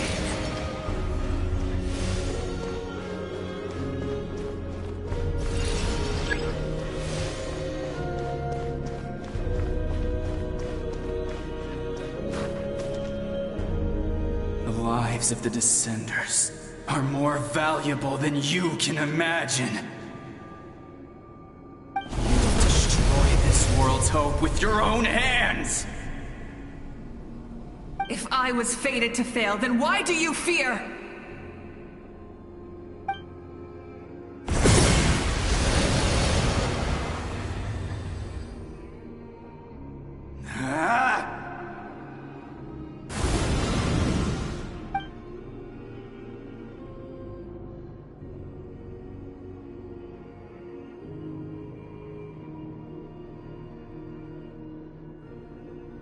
We embark on a pilgrimage for the wishes of the people. We choose to battle, to earn a glorious name.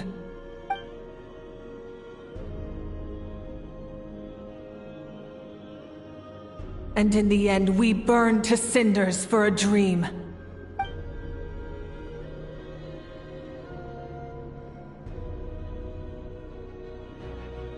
And so this cycle continued, time after time.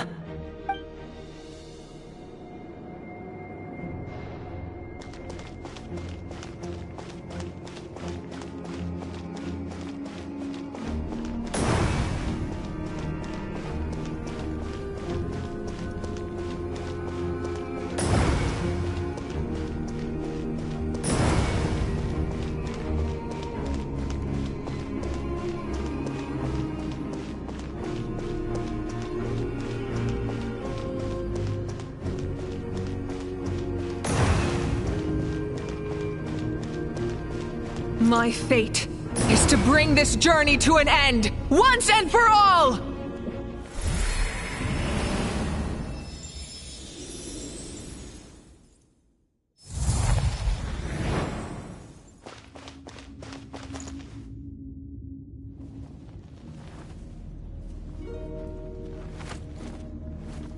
Listen.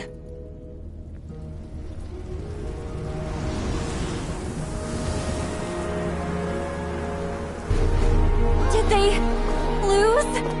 No, it can't be.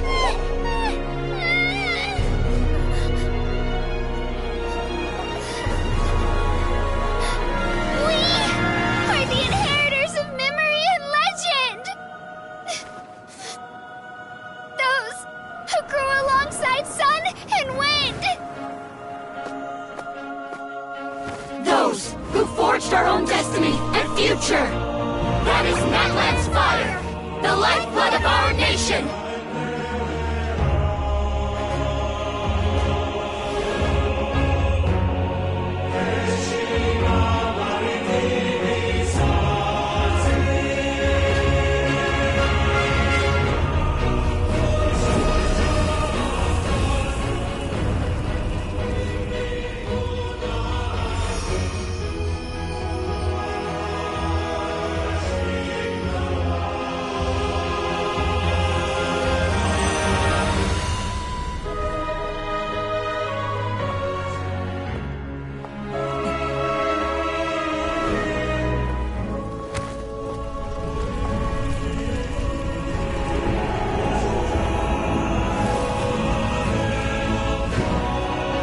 We won't give up hope.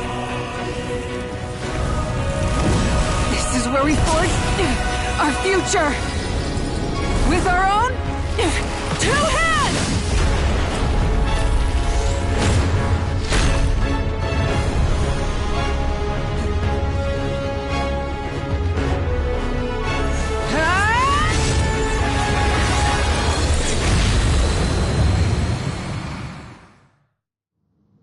Even after one of my attacks, the flames of hope still burn within you. But with fear comes darkness, and with darkness comes dominion. In darkness the world was born, and so it shall return.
bestow absolute freedom upon Accursed angels, vanished clean.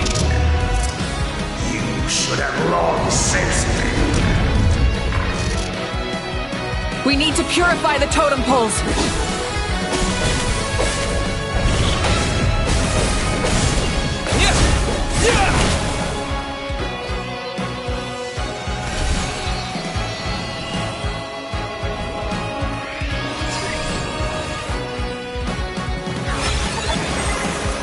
His soul is noble and pure.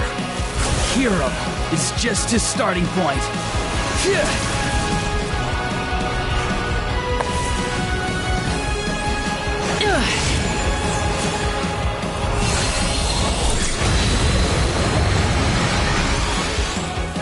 Why do you struggle when you are so weary? Why must you seek pain?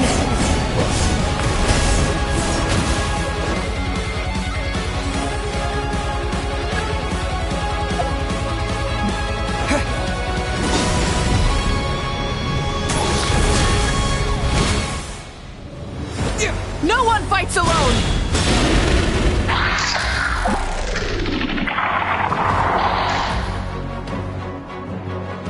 You toil in vain, and your blood is a worthless sacrifice.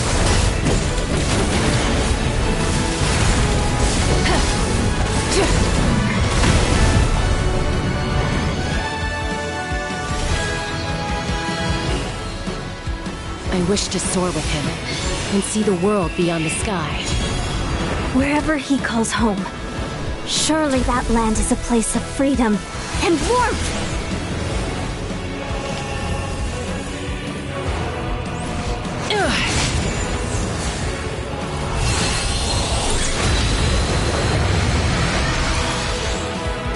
Toil in vain, and your blood is a worthless sacrifice.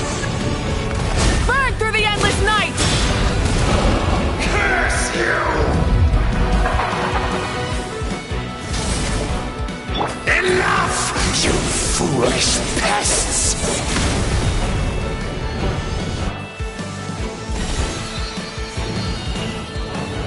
I admire his wisdom.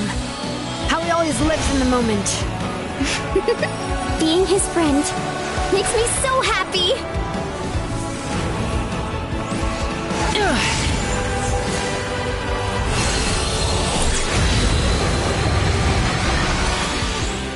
Enough, you foolish pests!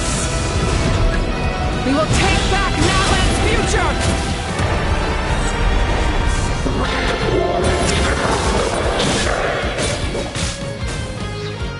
Every adventure can be stressful and scary. But with the Traveler around, there's always hope! There's no challenge too great! As long as we're together, we can do anything! We will never, ever, ever stop moving forward! Because that's what it means to be best friends!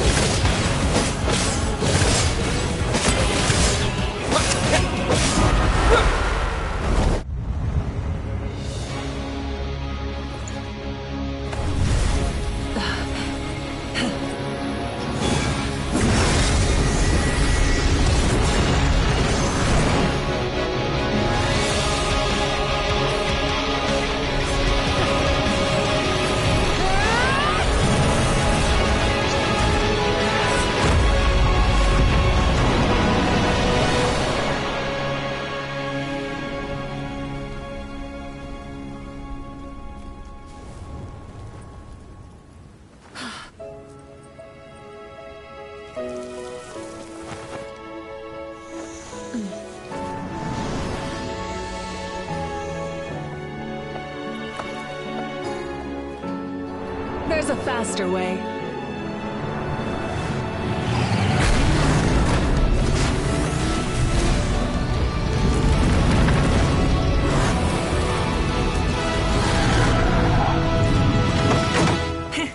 Hop on!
Unbelievable. No signs of abyssal corruption whatsoever. The same goes for the Pyro Archon.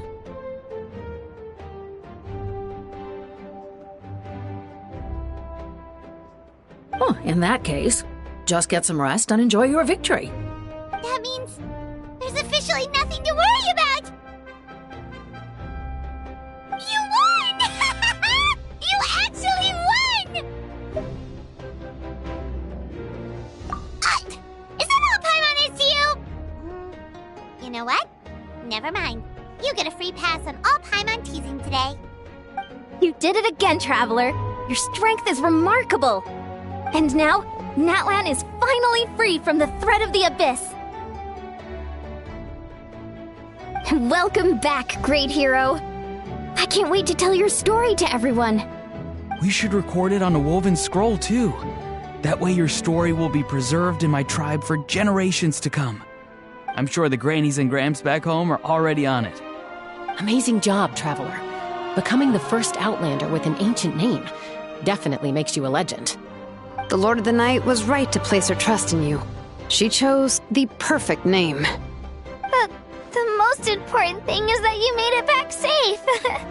Now I don't have to worry about the rescue plan. You came up with a rescue plan? Well, the Traveler already saved me once. So yeah, if things got risky down there, I was gonna charge in and rescue him. I don't think it would be quite so simple, Kachina. But still, if something like that really did happen, I'd come for you too, no matter what it took. Couldn't have said it better myself. Bravery aside, I try not to act on impulse. But I suppose there's an exception to every rule.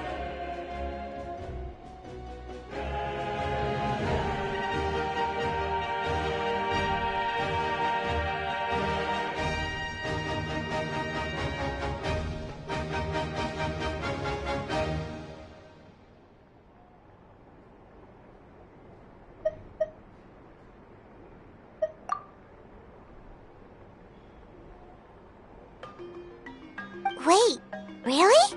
Who did you see?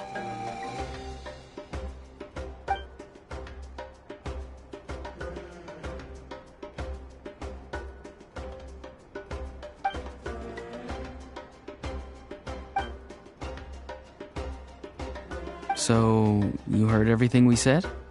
Those messages became part of your name during the forging process. I just didn't expect them to come in handy at such a crucial moment. To think that you heard them, though, that's a little embarrassing. Hey, what's embarrassing about that? I'll say it again right now. Being your friend makes me so happy. Good one, Koichi. Things are looking lively over here. How you feeling, Traveler? Great. Just what I wanted to hear. The preparations for your celebration ceremony are almost complete. Celebration ceremony? According to tradition, we hold a celebration ceremony for our most outstanding warriors after their final pilgrimage. In most cases, outstanding means warriors who earned more than 20 victories in the Night Warden Wars. It's an exceedingly rare honor. You can think of it almost like a lifetime achievement award. We haven't held one of those ceremonies in a long time, though. True, but given the Traveler's exceptional contribution to this victory, I think he's more than worthy of the honor. Let's head to the center of the stadium, and I'll announce the honor to everyone. You deserve a formal round of applause for this achievement. Oh, then I'm gonna grab the best seat in the house. Wait, I'm coming too! Camera! This calls for a camera! Slow down, there's no rush. Moika, if this ceremony is to celebrate defeating the Abyss, don't you deserve the same honor? What's the point of holding a victory feast for yourself? Besides, I'm already the Pyro Archon. That's enough honor for a lifetime. Let's go. Everyone's waiting for us.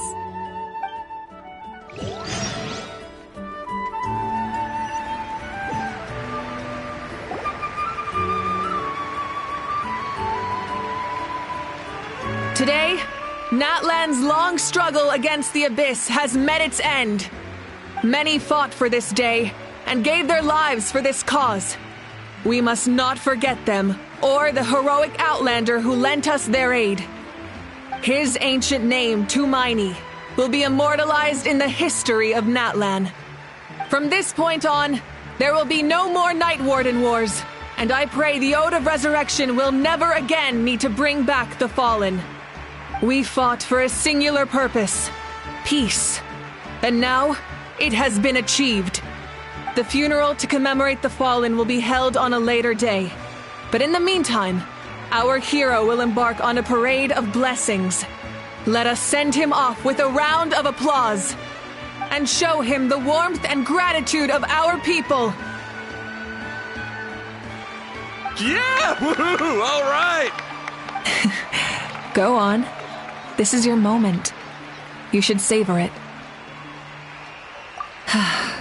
Now that the threat of the Abyss has been eliminated, we finally have a chance to restore the Night Kingdom. I'll take care of that first. Okay, we'll look forward to good news.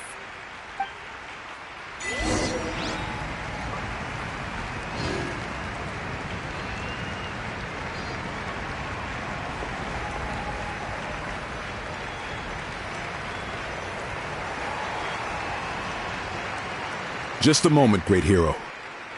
Before you set out on the parade of blessings, please accept these feathered accessories. We bestow these gifts to every hero who receives this honor. They are proof of your bravery and strength, and mark you as a role model for all in Natlan. Thank you for everything. Thank you for saving us from the Abyss. Now, the person who has the honor of adorning you with these gifts is none other than one of Natlan's most outstanding warriors, Chaska. Oh, it's just someone we know. You sound disappointed. Exactly! It, makes this moment even more special because we're already friends. Well, both in a personal capacity and as a representative of all warriors in Natlan, I bestow upon you this blessing. May your flame forever burn, pure and bright. With us by your side, you'll never fight alone. Time to embark on your parade of blessings.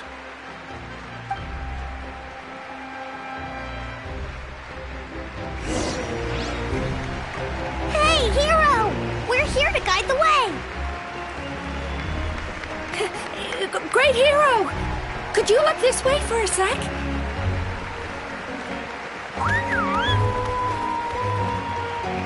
Yeah! Over here! Over here! Quick, take a picture. We can turn... As the sun shines down on our nation. Another victory for Natlan. Can I take a picture of you, please?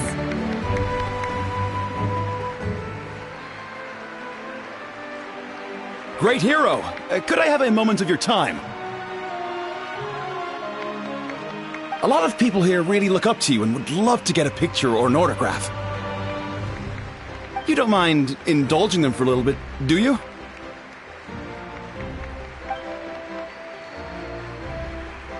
Wow, look at all the people. They must have been waiting here for a long time. That doesn't sound like too much to ask, right, Traveler? That's right. The photo booth is this way and the autograph area is over there. The Parade of Blessings will continue in that direction. So head to the next area whenever you're ready. We'll be cheering for you. Over here! Over here!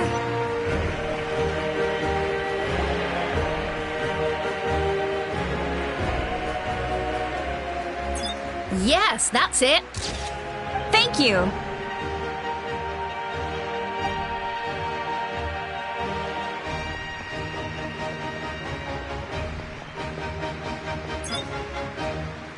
Oh, that pose is perfect.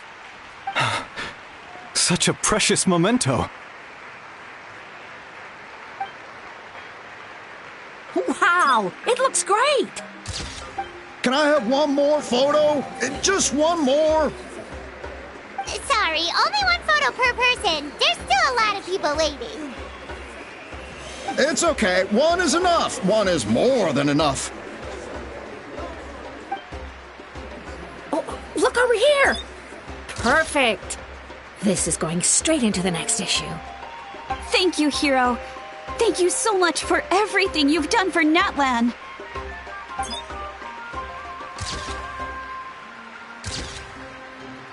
All right, that's all the film. No more pictures, everyone. Huh? Aww. We can't keep our great hero here forever. Thank you for your participation and your understanding, everyone. Wow. Everyone's so enthusiastic. I'll bet she can make a small fortune by selling photos of you to people in Natlan. All right. It was just a joke. There's a bunch of people waiting for you here, too! Woohoo! The Great Hero is here! It's the Great Hero! Quick, get ready to take a picture! Line up, everyone. Single file, please. The hero will begin signing autographs.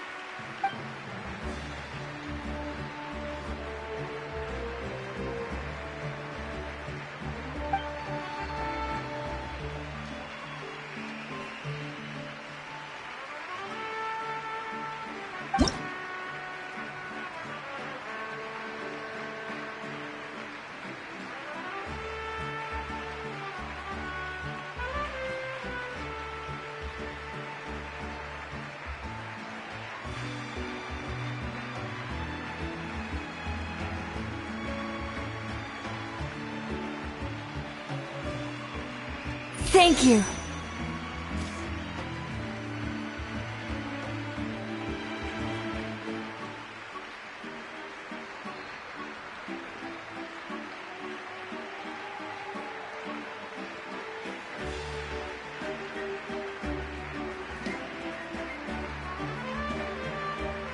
I'll treasure this for the rest of my life.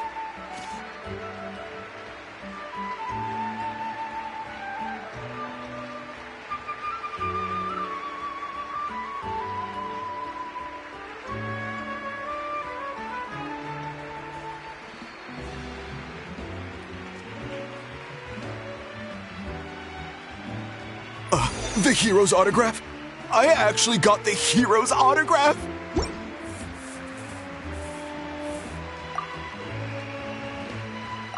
All right, last one. The great hero has a parade to finish.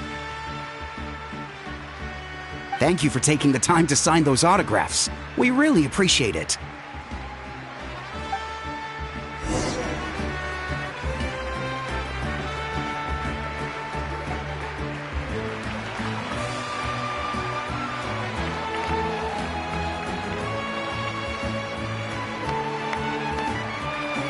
Sorry to bother you, great hero. I'm a messenger from the Scions of the Canopy. I know everyone's been curious about the hidden message behind Tumaini. Every ancient name has a story behind it and comes with a certain mantra. Usually, the Wayab reveal those mantras to our chiefs in a dream, but yours is still unknown to us. Oh, you mean like the lines the 6 heroes recited when they appeared? But, where do they come from? Is it something you have to decide, Traveler?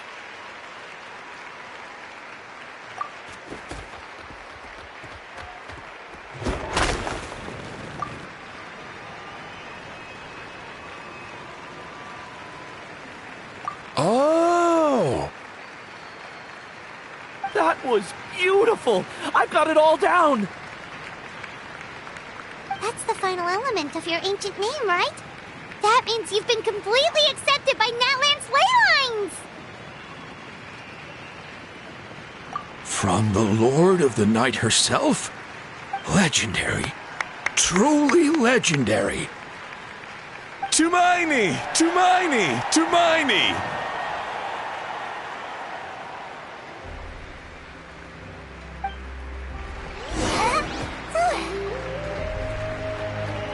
Wow, you're here too! And you brought a bunch of friends!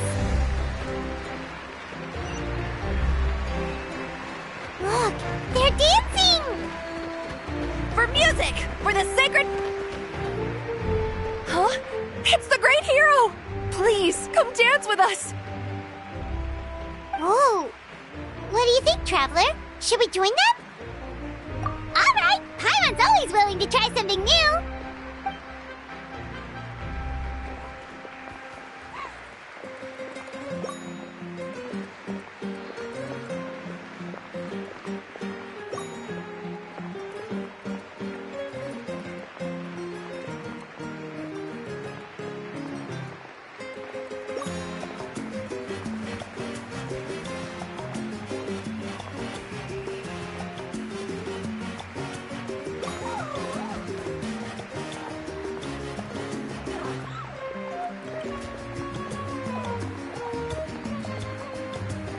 Hey, not bad! You're a natural!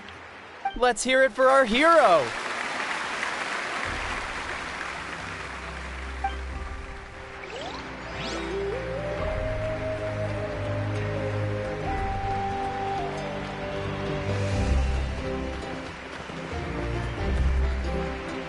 We now arrive at the end of the Parade of Blessings. Let us offer the Traveler our blessings one more time and give him a resounding round of applause. Woohoo! Yeah! All right! Woo! That's a hero's welcome if Paimon ever saw one, Traveler! You deserve it, of course, considering the risk you took. Traveler, Paimon! Finally, I was looking everywhere for you. St. Molly! Why didn't you come to the parade? Never mind that. I have something important to tell you. Come with me. I went to revisit the revelations in my dreams as soon as you came back from battle. But I couldn't fall asleep just anywhere. I needed somewhere private. I didn't want anyone to overhear me sleep talk or watch me contort myself into some weird position. Anyway, that's not the important part. It's about Mawika's death. Her fate hasn't changed at all. What? Didn't you defeat the bad guy behind all this? Does that mean the war isn't over? No. The disaster is over, but my dreams never lie. That's why I came to find you. I need to know what I'm missing. Where is Mawika right now? Did she tell you what she's planning? She said she was going to restore the Night Kingdom. Compared to fighting the Abyss, that should be pretty easy, right? Easy? Not so much. We can't restore the ley lines without the Lord of the Night. And I'm not sure she has enough power to do it on her own. The Lord of the Night is weak right now. She told us that herself, remember? I'll admit, restoring the ley lines is simpler than reconstructing them entirely, but it's still no easy feat.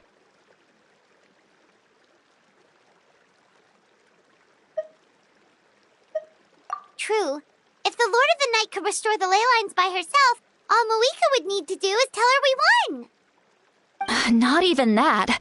The Lord of the Night knows the ley lines better than anyone. I'm sure she knew of your victory before us all.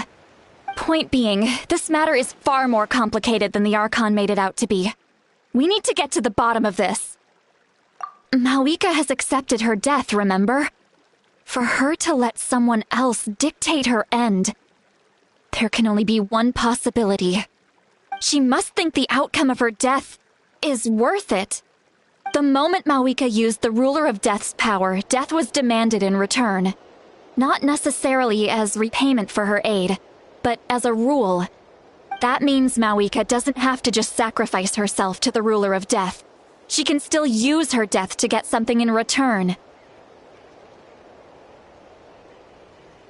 Then let's get going! Where do you think she went? Could it be where we found the source mechanism? The Lord of the Night should now be able to appear anywhere in Natlan. What we need to know is where the ruler of death can be summoned. According to the Lord of the Night, the ruler of death is one of the Shining Shades, an extremely elusive figure. Even woven scrolls dating back thousands of years have nearly no mentions of her. Right! Xbalanque created the rules of Natlan by borrowing power from the ruler of death. That means he's met her before. Wait, do you think Xbalanque could have met the ruler of death in Cinder City? The one they call... Ochkanatlan? It's very likely. After all, Ochkanatlan was built on the site of a previous dragon city. It's known as the first city of the Pyro Archon. Alright, then let's head over right away! It's not easy to get there, so follow me. I'll take you.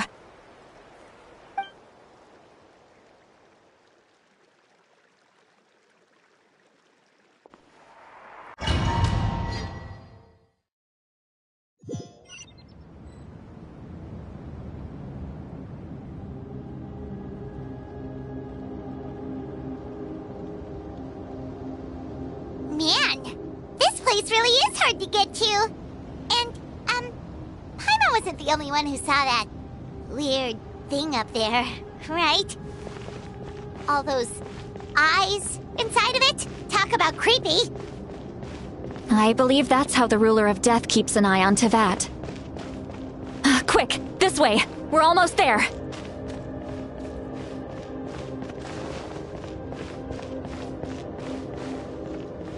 Look! It's Mawika!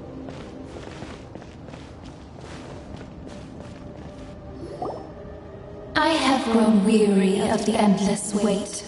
The fate of this land is of no interest to me anymore. However, you humans managed to meet the expectations of the heavenly principles. For that result, you deserve praise. Mawika, as the price for using my power, I shall now bear witness to your death. And with you, the war that your nation has waged for more than 1,000 years shall meet its end. Mawika! You got here sooner than I expected. What are you doing? Closing the final chapter on the plan that has consumed Natlan for 500... No. For the entirety of our history. We've eradicated the Abyss from Natlan. But its power remains in worlds beyond Teyvat. Tremendous and unyielding. Only by completely restoring the Night Kingdom can we defend against its corrosion in the long run. But the architect of the Night Kingdom is near her end. She lacks the power for such a task. And worse still, if her life force is depleted, the rules of Natlan disappear along with her. We have no need for the Ode of Resurrection right now. But it remains Natlan's strongest defense should the Abyss return one day. So, you're planning to... Yes. My plan is to once again place my life within the sacred flame. 500 years ago, I gave my life for the chance to be reborn in this era. A chance to see all my plans to completion. And now, to sustain the Lord of the Night, I will give my life once more. I respect your decision, Mawika. But this method requires an immense sacrifice. The flames of your life force are exceedingly strong. But a life sustained by fire is one destined to die out one day. What will you do then? I've thought about that. With the Abyss out of the picture for now, the Sacred Flame's power will be consumed at a much slower rate. My life force should be able to sustain it for another 200 or 300 years. Future Pyro Archons will continue to seek new sources of fire. As long as Natlan's legacy endures, the Night Kingdom will survive, impervious to the Abyss. Once again, you place hope in the hands of the future. But the pilgrimage can replenish the power of the sacred flame. We can give it that meaning. Why shoulder this burden by yourself? Because I want the pilgrimage to change. The pilgrimage was an essential part of our struggle against the Abyss, a grand competition full of promise and glory. But it also chained our people to an inescapable destiny. Fear and anxiety have been our constant companions. We knew what the consequences would be if we laid down our arms. Morality left us with no other choice. And so, Natlan became the nation of war. This is where Xbalanque defeated the dragons and granted our people the liberation of their flesh. And now, in the same place, I have the chance to grant them the liberation of their spirit. There will be no war, only competition, one fueled by our dreams for the future rather than a desperate struggle for survival. A new future deserves a new meaning, a chance to take a definitive step forward. Very noble indeed. But what does any of this have to do with you? You speak of duty, but not yourself. In my eyes, Malika, you are not inherently special. A child of Natlan among countless others. Yes, the situation is urgent, and the ley lines must be restored right away. But it is too heavy a burden for you to shoulder alone. That is where we differ, Lord of the Night. You see all humans as the same, but I understand what it means to be a leader. A leader is swift and decisive in the face of reality. Someone capable of making the right choice even when there are no good options on the table. Sacrificing the remainder of my life to help Natlan overcome this crisis. That is the right choice. After all, leadership is built on the trust of ordinary people. Without them, there is no Archon. The people look to their leader to make the world a better place and stand up for them when it counts. For that reason, I must see my duty through to the very end. But what about you, Malika? You still haven't talked about what you want. Is it that unimportant to you? It's not important, Citlali. There is nothing more important than protecting the future we built together.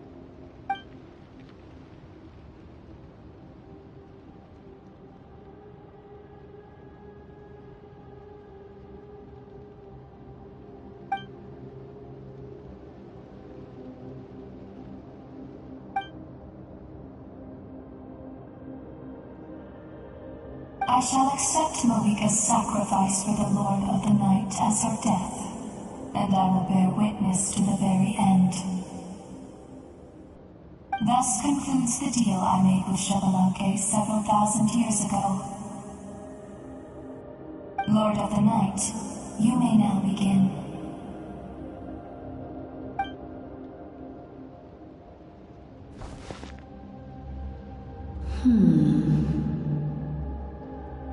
What are you waiting for? There is another who wishes to take part in the ceremony. And I cannot disregard their intentions. I must wait for them to arrive. Another? I was to bear witness to a death, and now the situation is increasingly tenuous. If the life of this second individual fails to meet my requirements, I fear I may lose my patience. Rest assured, his life will hold equal value. I am the helper of humanity, and I must always place their demands first, no matter who the human may be. Cumbersome. But there is nothing to be done. Such is the duty of an angel. Wait. This feeling. We made it.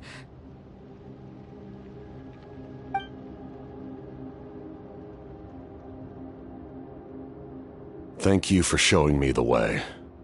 The captain? The other individual you mentioned. It was him? Indeed. Like you, he carries many lofty ideals. Malwika, I understand how you feel. And if I were an ordinary mortal, I would have no reason to stop you. But like you, I've been waiting for this day for too long, and I can offer a better solution. You created this new future, and you deserve to guide its direction. Your life should not end here. But death is the end I have been trying to reach all along. I have come this far to use my death to open the gates of the ley lines to my people. Your people? That's right. They have been with me for the past 500 years. But how? Carrying that many souls within you? There's no way you could keep your consciousness intact. Besides, you weren't affected by the source mechanism like I was. Do you still remember the voice that you heard? It came from my heart. With the help of technology from Conria, my heart was modified to convert memories and souls from the ley lines into knowledge. As a result, I became extremely sensitive to souls, and developed the ability to sense their presence, much like yourself. After encountering countless lost souls during the disaster 500 years ago, I forsook the capacity for knowledge granted by the modification, and used my heart as a vessel instead. The lives of my comrades, as well as many Natlanese, have been stored here ever since. And you want to send them home? Yes. The ley lines will not accept them. But by merging my existence with the Lord of the Night, I can become master of the ley lines and change the rules entirely. He expressed this to me, and I agreed. The captain envisions a kinder and fairer set of rules for humanity. In addition, he aims to challenge the authority of the ruler of death. In a word, his goal is revenge. Revenge? After all, it's because of her that I bear the curse of immortality, the curse of absolute life. I now understand that which you seek. Then, bear witness to my resolve and hatred. The people of Conria committed grave sins, and for that, we were cursed to suffer endless physical torment, cursed to witness the demise of everything we held dear. But most of us were innocent. Most of us knew nothing of the Five Sinners' exploitation of abyssal power, myself included. If I sacrifice my life for the Lord of the Night, you get the death you desire. But at the same time, the curse of immortality would negate the very death you seek. Left unresolved, that paradox could uproot the natural order of this world. Even you, great ruler of death, lack the capacity to bear the consequences of that outcome. Your curse is now the tool with which I will overturn the oppression of the gods. This is my challenge to you. Forsake one of your rules. The choice is yours. Your new heart has limitless potential, and you have wielded it with bravery and honor. I grant you the title of Sentinel Knight. Like the four pillars of strength, you will continue to safeguard the glory of Conria. The glory of Conria. Our land, our dignity, and every comrade who fights alongside us. The Night Kingdom is almost destroyed. Our fallen soldiers, your comrades, they have nowhere to go. Huh? What are you doing? Are you taking all their souls with you? You're just an ordinary person. You can't bear that kind of burden. No hero should have to wander alone.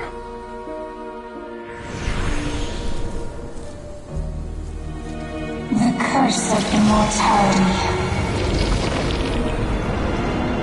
Using immortality to fight death.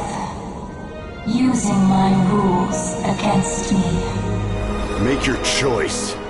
Reject your rules. Or allow me to trigger the paradox.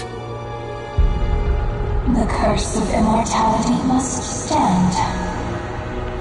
Use it to fulfill your final wish.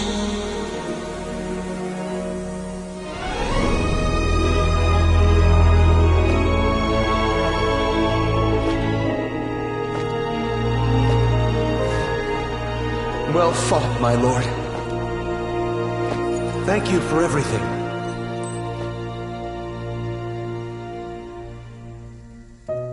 This time, let's go together. Yes. Let's go together.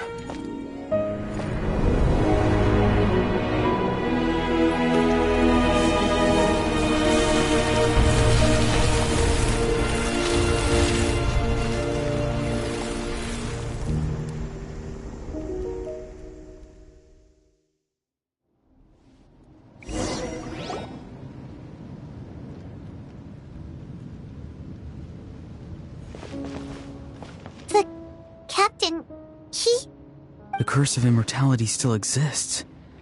Does that mean the captain will never move from this place? Lord of the Night, is the captain still with us? There is no need to pursue traces of him.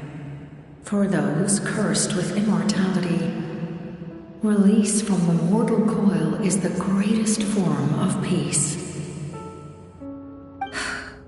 Even so, please pass on my gratitude. His long journey has finally come to a close. I suppose this is a happy ending for him. I cannot imagine how much pain he endured over the past 500 years, or how much strength it took to never stray from his goal. There's something I've been trying to figure out. I don't think I ever saw him sleep. I tried to ask him about it on the way here, but he didn't answer. Just like always, he never talks about himself. It's probably due to the voices. When souls merge in a single being, their voices echo endlessly through the mind. Souls that retain memories of their death often scream and wail in despair. Considering the number of souls inside him, that effect would be even greater. So, over the past 500 years, he didn't sleep? At all? Without experiencing the curse of immortality, we will never truly know his agony.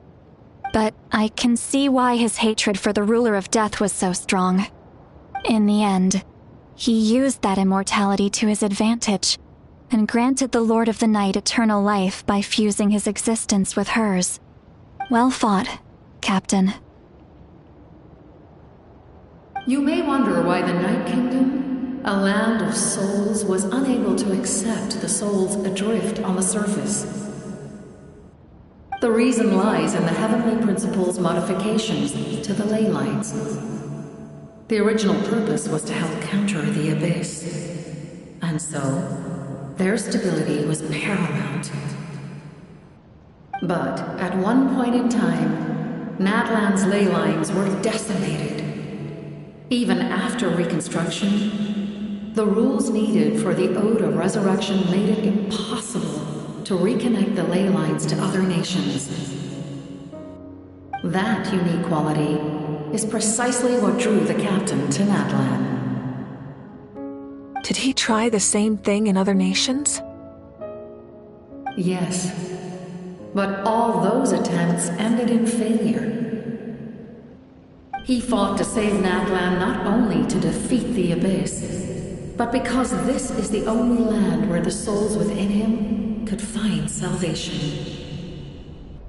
We met not long ago to talk about that very possibility, and I confirmed the feasibility of his plan.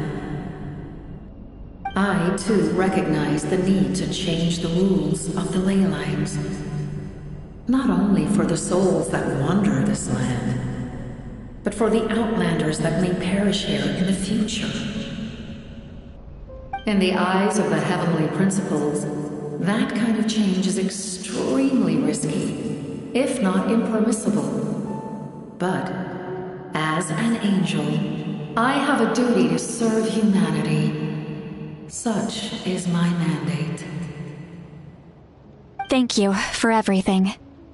Lali, when I gave you the Pilgrim's Chronicle, I said something rather pessimistic to you. Do you remember? How many years of life are enough? 10? 100? I thought it made no difference. But now, I have the chance to live forever. I am immensely grateful to humanity for this gift, and I am deeply sorry I thought so little of it in the past. You don't need to thank us. You bear a heavy responsibility. Heavy? No. That responsibility is the purpose of my existence. Farewell, humans. Creators of miracles. A new era awaits you. Looks like she returned to the Night Kingdom. So, this was the captain's goal all along. He fought to the end for all those souls and challenged the rules of the world in the process. He was an outstanding warrior. He took on a burden that was meant for me and even brought about a better outcome. It would seem I lost this duel. He was right. Natlan needs a leader to guide its future. If not a successor, then that responsibility will continue to be mine to bear. But for now, let us pay our final respects to this fallen hero.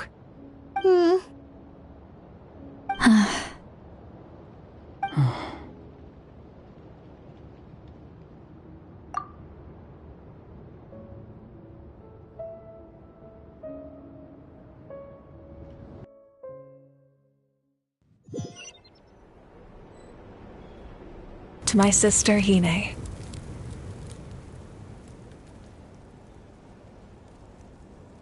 I know all that remains in the Night Kingdom is your memory, but I still wanted to write a short letter to tell you about the situation after the war. After countless partings and farewells, Natlan has finally entered an era of peace.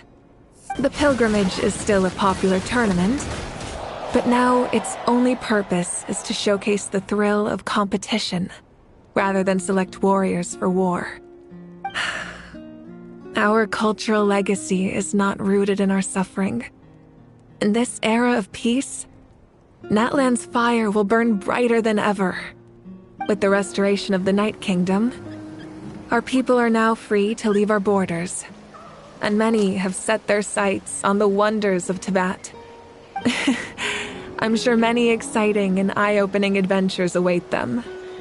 And although our battle scars will fade, the stories of our heroes will never be forgotten. When a new you returns to this land one day, I know you'll recognize the significance of this war and all we lost. The land we love has not been destroyed, but grows stronger by the day. I will forever be grateful that I got to see you again. And when the flames deliver this letter to you, I hope you know how much I miss you. I actually got the chance to finish this painting. And not a moment too soon. It's time to bid farewell to all the fallen.